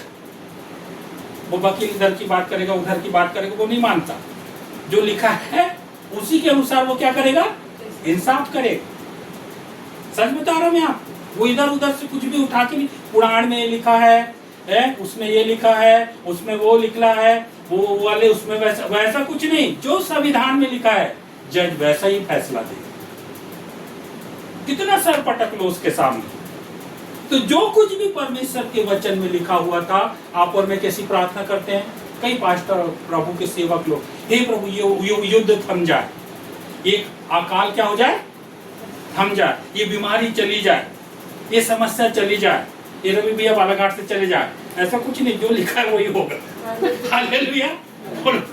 मजाक के तौर पर बताया, मगर जो बाइबल में जो लिखा है, हालेलुया, बोलो प्रभु यीशु मसीह की, वो ही हो रहा है यीशु के साथ। और ये भी लिखा है कि प्रभु यीशु मसीह के कांटों का ताज पहनाया जाएगा, उसके हाथ और पैरों में खीले ठोके जाएंगे। भजन संहिता 23 अध्याय, 24 अध्याय, 67 अध्याय, ऐसे आप पढ़ते जाइए, पूरी भविष्यवाणी पूरी होती चली जा रही क्रूस पर। मेरे को बहुत अच्छी खुशी की बात है कि प्रेम पंडोरिया जी ने, हमारे सौरभ भैया के बच्चे ने इतना अच्छे वचन से बताया, जो यहाँ पर ये बात लिखी है, मैं प्यासा, और तुरंत क्या बोला? पूरा हुआ।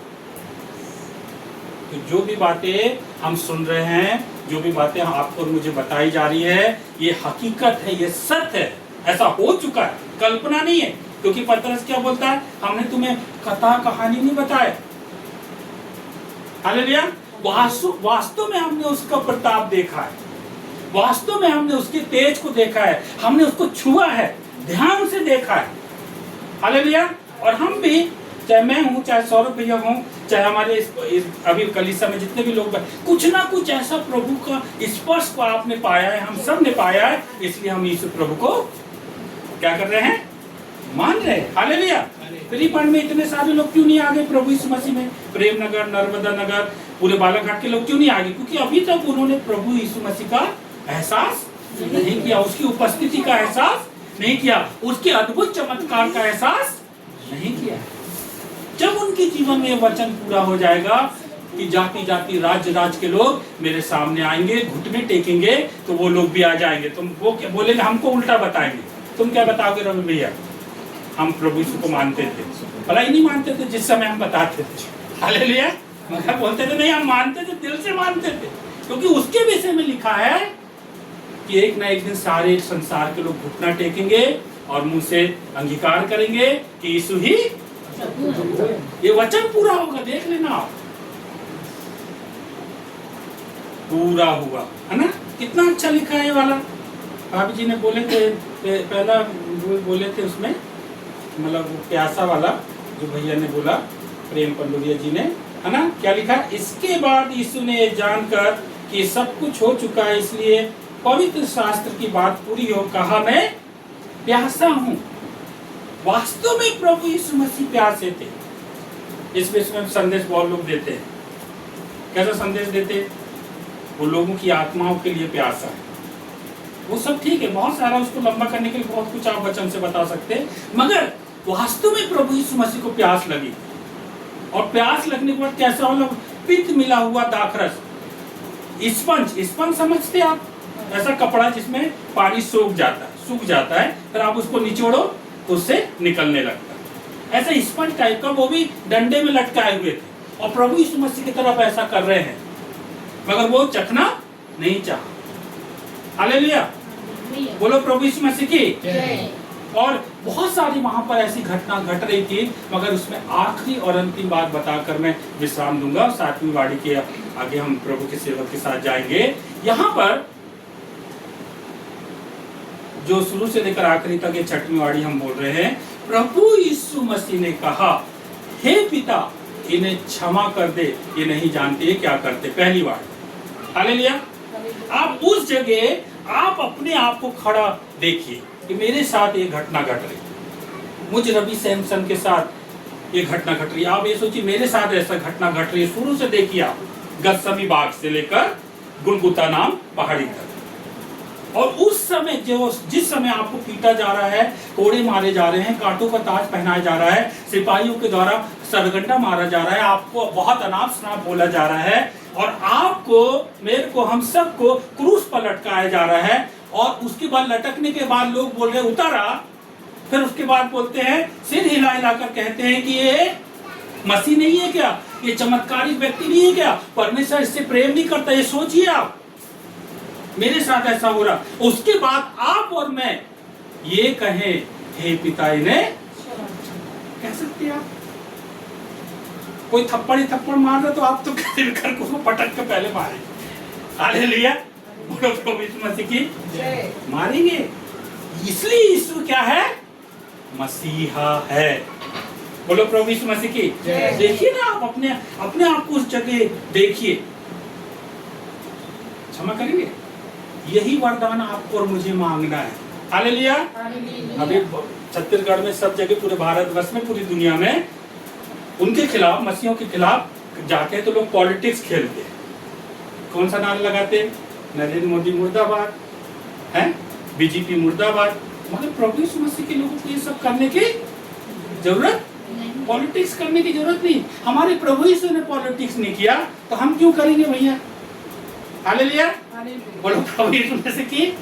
हमको सब कुछ नहीं मांगना है प्रभु से कि जिन लोग हमारे साथ उपद्रव कर रहे हैं, हमारे साथ अपमानजनक बातें कर रहे हैं, अनाप शनाप कुछ भी बोल रहे हैं, इधर हमको भैया गड्ढा खोद कर रोज पानी पी रहे, खाना बना रहे, कैसे इधर उधर से दाल रोटी जुड़ा रहे, खा रहे, लोग बोलते तुमको करोड़ों रुपए मिल रहा है। मिल रहा है क्या? तुझे मिलता तो इधर रहते क्या? एक एरोप्लेन रहता है स्पेशल, जैसे लोगों के पास रहता है। हालेलुया, बोलो प्रभु यीशु मसीह की जय। हम कैसे अपना जीवन जी रहे हैं और प्रभु के पीछे चल रहे, संसार के लोगों को नहीं मालूम, तो वो अनजाने में ऐसा कर रहे हैं, तो हमको क्या करना पड़ेगा? ये क्षमा का जो वरदान है यीशु के अंदर कूट कूट कर भरा था। एक तो 12 चेले लोग हरदम परेशान किए रहते थे, उनको भी प्रभु यीशु ने क्षमा किया। सोचिए आप, मैं बड़ा तो ये छोटा, तो ऐसा तो वैसा, आपस ही में लड़ते थे। हालेलुया। तो जो जो बातें प्रभु यीशु मसीह के विषय में लिखी है वो क्या होती चली जा रही है? पूरी होती है। इसलिए प्रभु यीशु ने क्या कहा? पूरा हुआ। आगे की वाणी के लिए हम प्रभु के जन के साथ जाएंगे। इससे पहले हम प्रार्थना करेंगे एक मिनट की। महान सर्वशक्तिमान पिता, स्वर्ग पृथ्वी के प्रभु, हम आपका धन्यवाद करते हैं आज के हर एक वाणियों में जो आपने हमें शिक्षा किया, शिक्षित किया है, समझदारी दिया है, बुद्धि ज्ञान दिया है, उसके लिए हृदय से धन्यवाद देते हैं। आप प्रभु 7वीं वाणी की तरफ हम जब जाते हैं, आपकी महिमा हो जाए, आपका तेज प्रकट हो जाए, आपकी सामर्थ काम करे प्रभु। विनती को प्रभु स्वीकार कीजिए यीशु के नाम से।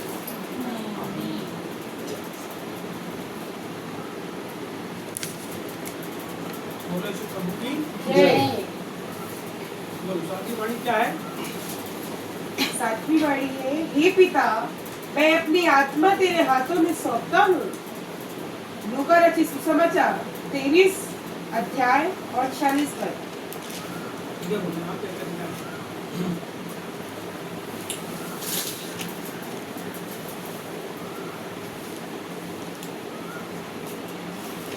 चौवालीस से पढ़ेंगे, 23वां अध्याय लूका का 44 और 45। लगभग दोपहर से तीसरे पहर तक सारे देश में अंधियारा छाया रहा और सूर्य का उजियाला जाता रहा और मंदिर का पर्दा बीच से फट गया और यीशु ने बड़े शब्द से पुकार कर कहा, हे पिता, मैं अपनी आत्मा तेरे हाथों में सौंपता हूँ। और यह कहकर प्राण छोड़ दिए। और यह कहकर प्राण छोड़ दिए। यहाँ लिखा है, अब ये जो घटना है जो आप पूरी देख रहे हैं, लगभग बताते बताते धीरे धीरे 1.25 घंटा हो सब कोई बता रहे हैं। अब आप कल्पना करो, कल्पना ही कर सकते हो, कह तो सकते हैं, कल्पना ही कर सकते। रात का समय, गतसमनी का बगीचा, यीशु मसीह चेलों से दूर जाकर प्रार्थना कर रहे हैं। और जब वो प्रार्थना कर रहे हैं तो इतने ज्यादा एक वजन के साथ, भार के साथ प्रार्थना कर रहे हैं कि उनके शरीर से जो पसीना निकल रहा है वो पसीना भी दिखाई दे रहा है, तो ऐसा दिखाई दे रहा है मानो वो खून की। इसका मतलब यह हुआ कि इतना टेंशन में है कि चमड़ी के नीचे की जो नसें हैं, बारीक बारीक बारीक बारीक बारीक नसें, इतना ज्यादा दबाव में है कि नसें फट गई। और जब नसें फट गई तो पसीने के साथ जो है वो खून मिल करके जो है रोम छिद्र से बाहर क्या प्रार्थना कर रहा है। बस खून बहने की शुरुआत उसके ऊपर नहीं हुई, खून बहने की शुरुआत उस प्रार्थना के दौरान हो गई। और वो प्रार्थना कर रहा है, हे पिता, यदि हो सके तो प्याला मेरे पास से, अभी तुमको फांसी होने वाली है, आ जाइए। समझ लो आप, अभी 2 घंटे के बाद आप सब कोई के गले में एक फांसी का फंदा लटकने वाला है। आपकी हालत कैसी हो जाएगी? तुम घर पहुंचे, आज अपने और घर पहुंचते के जा एक जन तुम्हारे गले फांसी का फंदा डाल के टंगा देगा तुम, जाओगे घर? जाओ, हेलो, जाओगे अपने घर? आप जाओ, बताओ कि माँ बाप रहते हैं वहां पे बोलता नहीं जाता, समझ गए बात? वो ईश्वर जितने सारे ब्रह्मांड को बनाया, वो वचन परमेश्वर, वही धरती एक कुंवारी गर्भ से पैदा हुआ। जब पैदा हुआ तो सब लोगों के सुख का साधन उसने बनाया। भूखों को खाना खिलाया, लंगड़ों को पांव दिया, बैरों के कान खोला, अंधों को आग दिया, जो 38 साल से पड़े थे, 18 साल से बीमार थे, सबको सुधारते सुधारा। कोढ़ियों को जो गांव के बाहर, नगर के बाहर थे, उनको शहर के अंदर लाई, सुधार। अब अंतिम स्थिति है, इसी के लिए प्रभु आया था धरती को। चंगाई मंगाई सब ठीक है, बीमारी सुधरना सब ठीक है, आपके घर में रुपया पैसे आ जाए सब ठीक है, लेकिन आप मरने के बाद प्रभु के पास ना पहुंचे, ये ठीक। जिंदगी में सब हासिल कर लो आप, और आखिरी में प्रभु जो आपसे दूर हो जाए तो क्या मतलब रहा है सब हासिल करने? बाइबल में एक धनवान का वृत्तांत है और बताता है यीशु मसीह स्वयं। वो धनवान के पास जब उसकी फसल हुई तो उसने बोला कि मैं ये बखारियों को तोड़ के खेत में था उस वक्त, ये 4 बखारी है। बखारी का मतलब बाड़ी, बखारी जिसके अंदर में क्या करते हैं, पेड़ पौधे लगाते हैं। मैं क्या करते हैं, ये 4 बखारी को तोड़ के बोले मैं यहाँ पे क्या करता हूँ, भंडार का, अरे बहुत दिया प्रभु ने, जब भरता हूँ इसके अंदर लाके, बोले और बढ़िया, 1 नंबर आराम से। प्रभु जब वो सोया रात को, तो प्रभु ने उसको बोला यदि आज की रात तेरा प्राण ले लिया जाए तो, आज की रात जिंदगी का क्या भरोसा है? आपको पता है कितने साल जिंदा रहो, लेकिन प्रभु को मालूम था उसके साथ क्या होने। वो शाश्वत परमेश्वर है, लेकिन मनुष्य के रूप में है, और वो मर भी जाएगा तो जिंदा हो उठेगा, उसको ये भी बात पता है। लेकिन अब पापों का बोझ, बात को समझो, गलती हमने की है और कर रहे हैं, और सजा प्रभु ने भोगा। उसने देखा कि किस तरीके से सताएंगे, प्रभु को मालूम, उसके साथ जो जो होने वाला था पूरी बात मालूम, क्योंकि वो भविष्य दृष्टा परमेश्वर, उसी ने सब कुछ को बनाया। जो होने वाला है आगे हमारे जीवन के अंदर, उसके जीवन के अंदर, और आगे क्या करने वाला, वो सबको यहाँ प्रकाशित करके खोल के पढ़ लो क्या होने वाला है। तो बताया ना अपने दाद भक्त को। अभी लोग बोल रहे हैं क्या को लड़ाई हो रही है, इसलिए हो रही है क्योंकि उसने बोला था युद्ध पर युद्ध, अकाल पर अकाल, और देश पर देश चढ़ाई करेंगे, लड़ाई होने वाली है। इसकी चर्चा सुनोगे तो घबराना मत। और जब ये देखो कि वो मंदिर में चढ़ गया है, जो अब पूजनीय है वो पूज्य बन गया है, तब जल्दी से जो आदमी जहां होगा वहां से निकले, अपने घर से पहाड़ के ऊपर चढ़ जाए, क्योंकि अंत निकट, प्रभु के आने का समय है। सुनो, मैं आपको बताना चाहता हूँ, जितने लोग अपने जीवन को ऐसी अवस्था में रखे हैं जिस अवस्था के बाद प्रभु के पास पहुंचना मुश्किल है, उस अवस्था से बाहर निकलो, प्रभु के निकट आओ, उसके हाथ को थामो और पुकार के कहो, ऐ प्रभु मेरे पापों को क्षमा कर, क्योंकि तू ही है परमेश्वर जो मुझे अपने पिता के स्वर्गीय राज्य में प्रवेश दिला सकता है। मैं तुझे अपना स्वामी और उद्धार करता ग्रहण करता हूँ। वो प्रभु यीशु ने उस दुख को उस जगह के ऊपर, गतसमनी के बगीचे के अंदर, उस पीड़ा पर बोलता है, पिता हो सके तो प्याला मेरे पास से, प्याला ये भैया उठा के प्याला पी रहे बार बार, इसको प्यास बर्दाश्त नहीं होती, इसके लिए यीशु मसीह क्रूस पे चढ़, इसके पार्टनर को अभी तक पानी नहीं मिला, वो पानी पी रहा, 15-20 बार पी गया, नहीं समझ रहा। और वहां प्रभु प्रार्थना कर रहा है, क्या प्रार्थना कर रहा है, हे पिता हो सके तो एक प्याला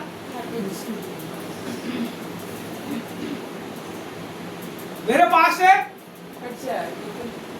प्याला, दुख का प्याला, कष्ट का प्याला, लेकिन फिर भी मेरी नहीं वरन तेरी इच्छा। हम बोलते हैं प्रभु तेरी नहीं मेरी इच्छा पूरी हो, अच्छी वाली बीवी, अच्छी वाली गाड़ी, अच्छा वाला मकान, तेरा काम भली मैं ना करूं लेकिन सब मेरे पास, रुपया पैसे की कमी ना हो।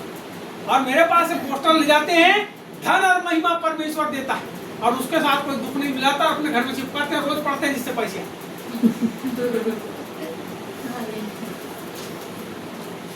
प्रभु के लिए दुख सहना है, कष्ट सहना है, मुसीबत सहना है, तब उसका राज्य स्थापित होता है। ऐसा फोकट खंड में राज्य स्थापित नहीं होता। यदि कोई आदमी सोचे कि मैं प्रभु का काम करूंगा और बढ़िया सबर से उठ के अच्छा तैयार हो, बढ़िया बना के खाए पिए और तैयार होने के बाद मस्त बिस्तर में सो जाए, फिर 4 बजे उठ के 1 कप चाय पिए और फिर शाम का खाना बनाए और फिर खा के सो जाए, कभी परमेश्वर का राज्य नहीं आ सकता। आपको तैयार होने के बाद घर से बाहर निकलना पड़ेगा जी, दोपहर के समय 4 घर, 5 घर, 6 घर, 8 घर, 10 घर में जाओ और दोपहर गर्मी के समय में लोगों को परेशान करो, उनके घर का शरबत पियो जाके, और कई बार पिलाएंगे भी नहीं, भगा भी देंगे, हम सो रहे हैं जी बोले बाद में, संदेश सुनाना पड़ेगा, विचार करना पड़ेगा, दुख का प्याला आपको पीना पड़ेगा, कई लोग आपको गाली दे कहीं भगाएंगे, वो सबको सहना पड़ेगा और बोलना पड़ेगा हे पिता मेरी इच्छा नहीं वरन तेरी इच्छा पूरी हो। वही यीशु मसीह प्रार्थना कर रहा है। और उसके बाद ऐसा लिखा है कि उस बगीचे के अंदर सनसना के पब्लिक घुसी, और जो पब्लिक घुसी उसमें आगे की तरफ कौन था मालूम है? यहूदा इस्करियोती। ये वही था जो रात के समय खाना खाते खाते उठा था और भागा था बाहर, बोले जा तेरे को जो काम करना कर। वो गया और प्रभु का सौदा किया, उसने 30 चांदी की सिक्के बेच दिया। आज लोग प्रभु को बेच रहे हैं, प्रभु की कलीसिया को बेच रहे हैं। कल आमोद सिंह साहब बता रहे थे, भोपाल के अंदर एक बोले कहीं का पास्टर था, 150 लोग थे उसके पास, एक मकान था, एक जीप थी, एक मोटरसाइकिल थी। उसने भोपाल के पास्टरों को बोला 1.5 करोड़ में घर मकान सब और पूरी कलीसिया में बेच रहा हूँ, किसको खरीदना बताओ। सुनो मेरी बात, आज कलीसिया के लोग बिक रहे हैं। मैं बोलना चाहता हूं अपने आप को बेशकीमती समझकर अनमोल मणि के समान परमेश्वर के हाथ में सौंपो, परमेश्वर तुमको शिरोमणि बनाएगा। मैं आपसे बताना चाहता हूं अपने आप को परमेश्वर की अधीनता में लेके आओ। यीशु मसीह आ गया प्रभु की अधीनता में, और वहां क्या हुआ? वही यहूदा इस्करियोती तुम्हारे साथी होंगे, बहुत सारे तुमको बेचने वाले होंगे। वो यहूदा इस्करियोती क्या हुआ? पूरे फौज को लेके आ गया और उसने बताया था, सुनो पूरे फौज के लोग ध्यान से सुनो, पूरे सुनो, जो बिल्कुल पास में आए तुम्हारे, जब मैं जाऊं किसी के पास उसको मत पकड़ना। जब मैं उसके पास जाऊं और उसको पकड़ के उसका चूमा लूं, जिसका चूमा लूंगा समझ जाना वही वाला उसको पकड़ लेना। क्या किया उन्हें? यीशु का चुंबन किया। आते के साथ वहां लिखा बाइबल में, उसको खूब चूमा लिया, थोड़ा बहुत नहीं, खूब चूमा लिया। आपको पता मीठी मीठी बात करने वाले अक्सर फंसाते हैं, बहुत प्यार दिखाने वाले अक्सर फंसाते हैं, लेकिन जो थोड़े टेढ़े रहते हैं, डांटने वाले रहते हैं, तुमको सीधा रास्ता ले जाएंगे। डांटने वालों के साथ रहा करो, मीठा चिकना बोलने वालों के साथ रहोगे, तुमको कहीं ना कहीं ले जाए गड्ढे में गड़ाई देंगे, और गड़ाते ही उनका काम ही गड़ाना। यीशु मसीह को उसने सोचा कि इसको पकड़वा दूंगा, पैसा मिल गया, मेरा काम हो गया, और क्या हुआ? पकड़वा दिया।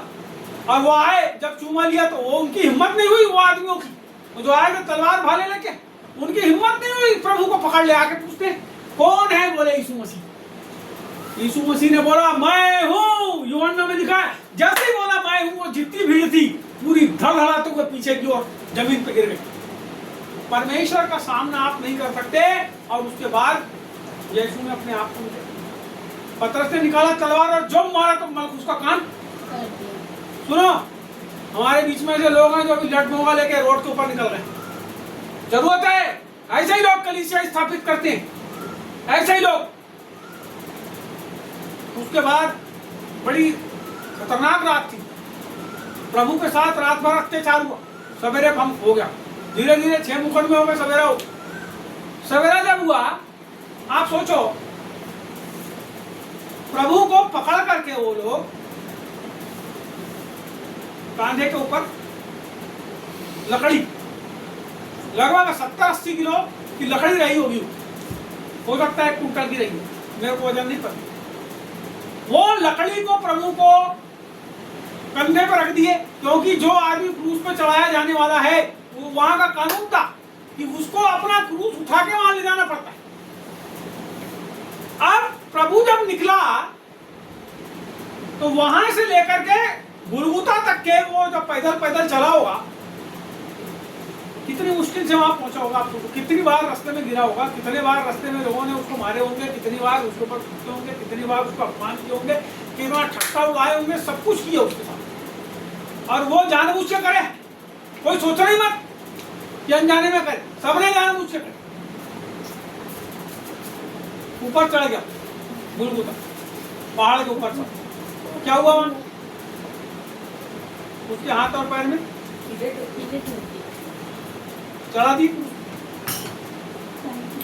उसका घटना बड़ा दुखदाई। फिर आप सबको एक एक वाणी बोले थे, और यीशु मसीह की वाणी थी, उसने वहां से बोली। और आखिरी में जब यहाँ पहुंचते हैं उसकी आखिरी वाणी के पास, यहाँ पे एक बात हुई, यहाँ लिखा लगभग 2 पहर से तीसरे पहर तक, 2 पहर से यीशु मसीह 3 घंटे क्रूस के ऊपर रहा। कितने घंटे रहा भाई? और अपने आधे मिनट में क्या करे उसकी पूरी वाणी को? कितने घंटे रहा? अभी कई जन तो ऐसे सो के बैठे हैं, उनकी पीठ जो है ना दुखती है, तो कैसे हो जाती? ऐसा टिक जाती। ये भैया ने तो मोटी तकिया लगा लिया था पीछे, जिससे एक भी मत और लगा लिया। देखना, सुनो मेरी बात, ये चर्च की बात बता रहा हूँ कि प्रभु की प्रार्थना करने बैठे होते हैं सुनने पर। और क्या होना हमको? बोलो आराम। अब ये सोचो 3 घंटा वो उसके पैर को ऐसा करके ठोक दी। तुम खड़े होकर बताओ ऐसा जैसा मैं खड़ा हूँ, खड़े होकर दिखाओ, ऐसे खड़े होकर दिखाओ। 3 घंटे वो खड़ी हुई देख, ये क्रूस पे चला गया आगे चल के, बढ़ जाएंगे। सुने कितनी अच्छी लड़की हो, तुरंत प्रभु की बात पुराना करी उसने। लेकिन तुम में से एक भी आदमी खड़ा नहीं पुराना विश्वास। उसके पैर में खीला ठोक दिए थे बेटा, क्या किए थे मालूम? और हाथ में भी खीला ठोक दिए थे, और पैर में जैसे तू खड़ी हुई थी ना अभी, वैसे ही ठोक दिए थे, हाथ पैर में खीला टंगा दिए थे ऊपर। हाँ, और जब वो टंगा होगा, आप ये सोचो, अभी भैया सीधा हो गया, देखो समझो बात, समझो, मैं समझाना चाहता हूं। जब वो क्रूस पे चढ़ा था, उसका पूरा शरीर ऐसा करके टीका नहीं होगा, ऐसा पीछे आराम से बोले पैर में टिक गया, बोले ठोके, वो ऐसा नहीं था। क्या हुआ समझ रहे बात? वो लटका था हाथ पे वजन था उसके हाथ के ऊपर। पेन है कि तेरे पास? पेन दिखा, तेरा हाथ दिखा।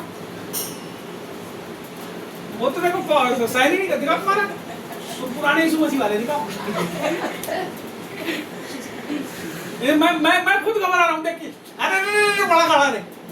सुन मेरे भाई, ये पेन की नोक छोटी थी, ये यहाँ पे अपन ने थोड़ा सा दबाए, ये तो बिल्कुल सहन नहीं कर पाया। ये भैया ने जल्दी से हटाया हाथ, और मैंने थोड़ा सहन करने की कोशिश करा, लेकिन नहीं कर पाया। मैं बता रहा हूँ आपको, कि सुनने वाले जितने लोग हैं वो भी लड़ा के देख लेना पेन अपने हाथ। जब उसके हाथ में वो खीले ठोके ना, और जब उसको उसके ऊपर खड़ा किया ऐसा, तो वहां क्या हुआ? उस बात को समझो आप, उसके साथ घट क्या रहा है। अब ये लेडीज जो है, इसको अपने बाल बच्चों की पड़ी, बैठ रहे नीचे बैठ। अभी इस उम्र क्रूस पे चढ़ाया, बाल बच्चों को पानी पिलाई, बता।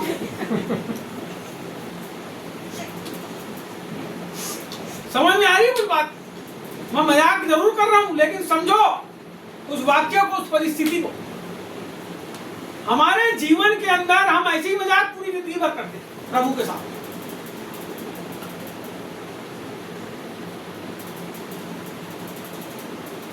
अभी गुड फ्राइडे को खाना खाएंगे, दुख की अरे प्रभु, और कल सवेरे से क्या करेंगे? परसों की अरे जिंदा हो गए, फटाका फोड़ो, मिठाई बांटो, मिठाई। तीन त्योहार है ईसाई लोग, एक त्योहार में पैदा कर देते हैं यीशु मसीह को और 4 महीने चुपचाप रहते हैं। जैसे ही 4 महीने होते हैं तो उसको क्रूस के ऊपर चढ़ा देते हैं और क्रूस पर चढ़ाने के बाद उसको फिर से क्या करते, खड़ा भी देते हैं शाम को और फिर तीसरे दिन मुर्दों में से जिंदा कर देते हैं। इतवार के दिन सब कब्रिस्तान पहुंचता है। ये त्योहार मनाने के लिए नहीं है, ये जो सब चीजें त्योहार मनाने का नहीं है। सब पाम संडे, फलाना संडे, ढिमका, एस क्या था, एस वेडनेसडे, ऐसा फालतू की चीजें सुनो मेरी बात। इससे कुछ होना जाना, जब तक तुम यीशु मसीह को अपने हृदय के अंदर धारण ना करो और ये ना सोचो, ये ना बोलो परमेश्वर से कि प्रभु मैं जब तक जिंदा हूं तेरे लिए जिंदा हूं, तू मेरे को रोज परमेश्वर तेरी मृत्यु की याद दिला और मेरे को प्रभु तेरे लिए इस्तेमाल। जब तक आपके मन के अंदर ये धारणा ना आए, मैं आपसे बताना चाहता हूं, ना आपके अंदर वो परमेश्वर के काम करने का जज्बा आएगा, ना आपके मन के अंदर परमेश्वर के लिए जीने और मरने की कोई भावनाएं आएंगी।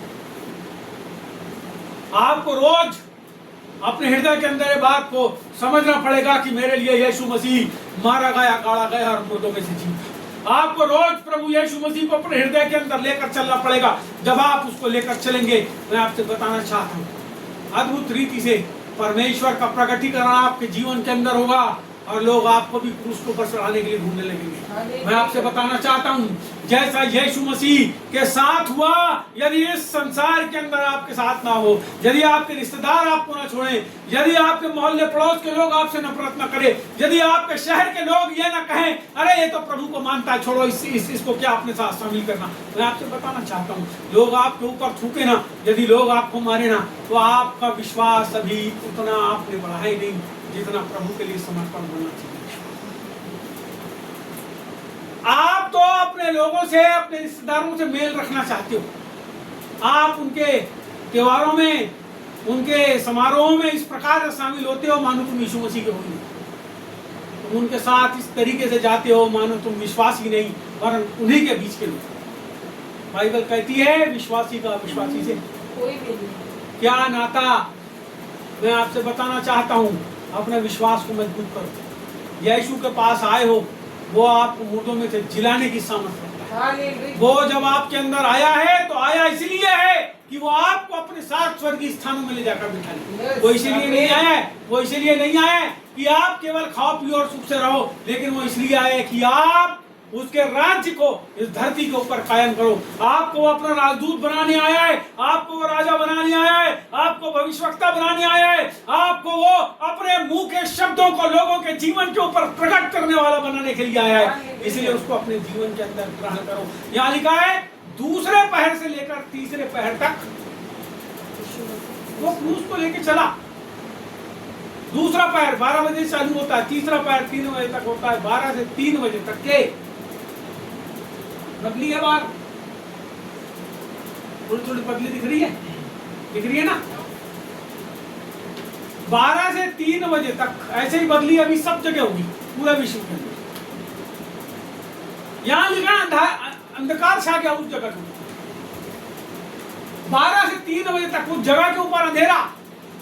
अंधेरा का मतलब जैसे बादल छा जाते हैं ना किसी जगह पे आके, सूरज की रोशनी नहीं आती, अंधेरा अंधेरा अंधेरा अंधेरा दिख रहा है, वैसा अंधेरा यहाँ पे छा गया। यहाँ पे लिखा है और लिखा है सारे देश में अंधियारा छाया रहा है और सूर्य का उजाला जाता रहा और मंदिर का पर्दा 20 से कितना मोटा पर्दा था पता है? उसकी मोटाई कितनी थी? पर्दे की मोटाई मालूम है? उनको तो यीशु मसीह कौन है इतनी मालूम, तो पर्दे की मोटाई कैसे मालूम है?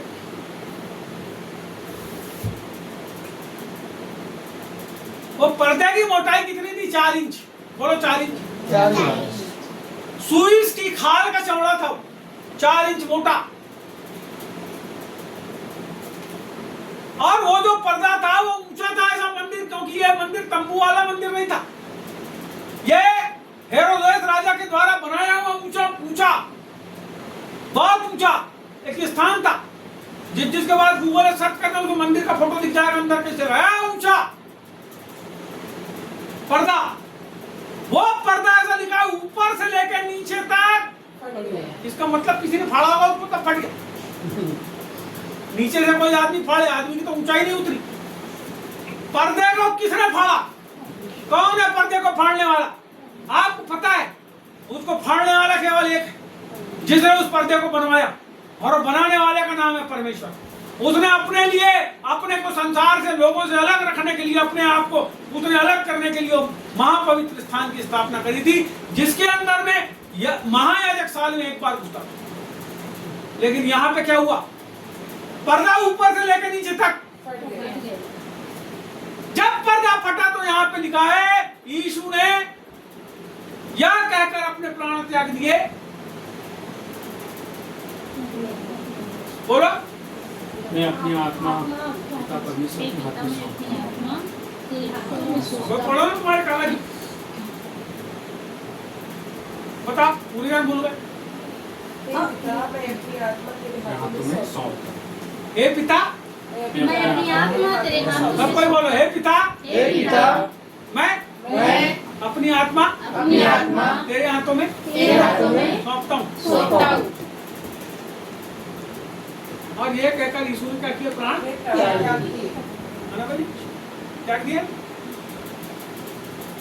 त्यागा कि नहीं त्यागा? त्याग। ये सातवीं वाणी है, हे पिता, मैं अपनी आत्मा, आत्मा और प्राण अलग अलग है। आत्मा और प्राण अलग अलग। आत्मा के साथ प्राण जुड़ा है। आत्मा के साथ प्राण जो है वो दर्द को सहन करता है। पेन अभी नीचे वो दर्द हुआ, दर्द। वो धनवान आदमी कहाँ था? नरक के अंदर जब डाले तो प्यास लगी। यदि आत्मा लग रहती और प्राण लग रहता तो उसको बिल्कुल भी प्यास महसूस करता है ना प्राण। जीभ के ऊपर यदि उंगली में का एक पानी ऐसा डुबा के जीभ पे मिला के लगा दे तो महसूस होता है ना, महसूस कर सकता है ना। एक आत्मा महसूस करती है, दर्द को भी महसूस करती है, तड़प को भी महसूस करती है, आग को भी महसूस करती है, सब चीजों को महसूस करती है। जो भी कुछ उसने सहा, उस सहने के साथ उसने अपनी आत्मा क्या किया? परमेश्वर को। लहू में क्या है? लहू में क्या है? प्रभु का सारा लहू कहां से बहा? उसके शरीर से, हाथ और पैरों से, और जो बचा वाला था उसको भाला मार के सिपाही ने क्या बचा शरीर में? पूरा प्राण, पूरा लहू, आत्मा भी छोड़ दिया, साथ में प्राण भी निकल गया, और वो खून जो बहा उसके साथ भी उसका जो प्राण खून के साथ धरती को पड़ा, छोड़ दिया उसने अपना प्राण। उसका जो प्राण है, बाइबल में ऐसा लिखा है, जब तक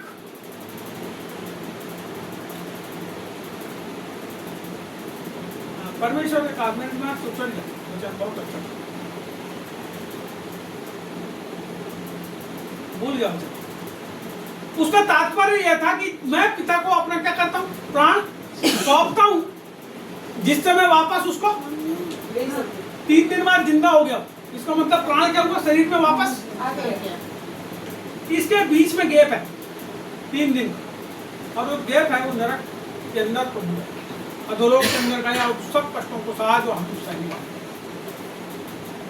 प्राण सौंपता हूँ, परमेश्वर को अपना प्राण सौंपा। जो मेमना था, मेमने के ऊपर ऐसे हाथ रख के जब अपने पाप ट्रांसफर करते हैं तो क्या करते हैं? लहू को परमेश्वर के सामने प्राण के साथ ले जाके छिड़कते हैं। प्रभु ने क्या किया? अपने आप को पूर्ण रीति से परमेश्वर को अर्पित कर दिया। यह है प्राण, अपने आप को सौंप। हमारे जीवन में ये बात होना चाहिए। यदि हम परमेश्वर के पास आए तो हम अपने आप को पूरा सौंप, अपने प्राण को, अपनी आत्मा को, अपनी देह को पूरा सौंप। जब हम ये करते हैं तो वास्तव में वो हमारे जीवन के अंदर वो कामों को अंजाम देता है जिसके लिए उसने किया।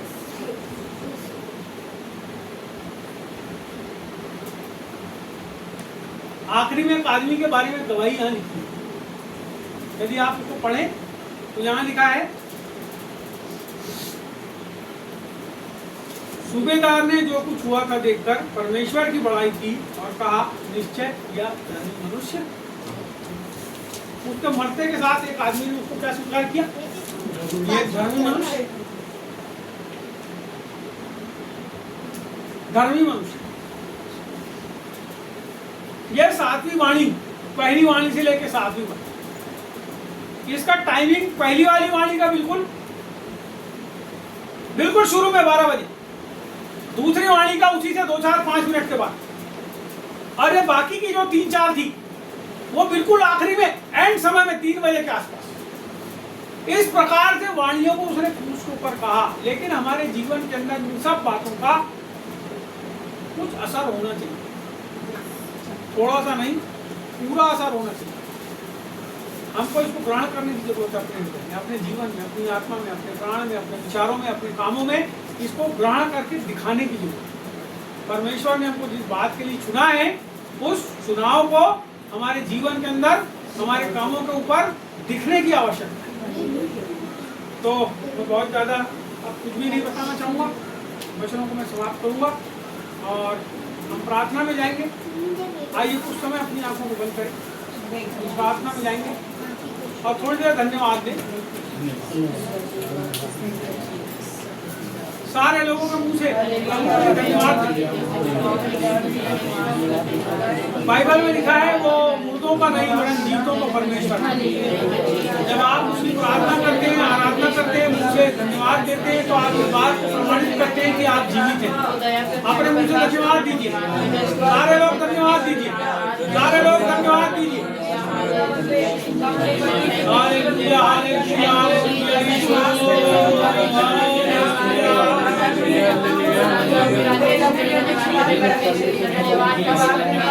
तेरे लहू के वसीले होते पाप क्षमा, तेरी सलीब के नीचे पाते पापी क्षमा। तेरा लहू करता है पाप क्षमा, तेरे लहू के वसीले होते पाप क्षमा, तेरे लहू के वसीले पापी क्षमा। तेरा लहू करता है पाप क्षमा। हाँ प्रभु, तेरा लहू परमेश्वर हमारे पापों को क्षमा करता है। और हमने प्रभु आज 7 वाणियों को सुना। परमेश्वर हम धन्यवाद करते हैं आज के दिन के लिए, आज के समय के लिए। खुदावंद परमेश्वर की आपने हम लोगों को तेरी निकटता में, तेरी भरपूरी में आने के लिए अनुग्रह प्रदान। परमेश्वर हम सब ने मिलकर आज जो प्रभु परमेश्वर शुक्रवार की आराधना की है प्रभु, उस पर परमेश्वर हम तेरे अनुग्रह को, कृपा को और दया को चाहते प्रभु। हम चाहते परमेश्वर जितने लोग यहाँ पर जमा हुए प्रभु, आज पवित्र आत्मा आपकी शक्ति उनके जीवन पर हो प्रभु। और खुदावंद तेरे परमेश्वर, खुदावंद परमेश्वर इस दिन के मर्म को प्रभु, तेरी मृत्यु के रहस्य को प्रभु हम में से हर एक के हृदय के अंदर परमेश्वर प्रकट हो जाने देना। हम ऐसी प्रार्थना करते, धन्यवाद देते आज के दिन के लिए, इस समय के लिए।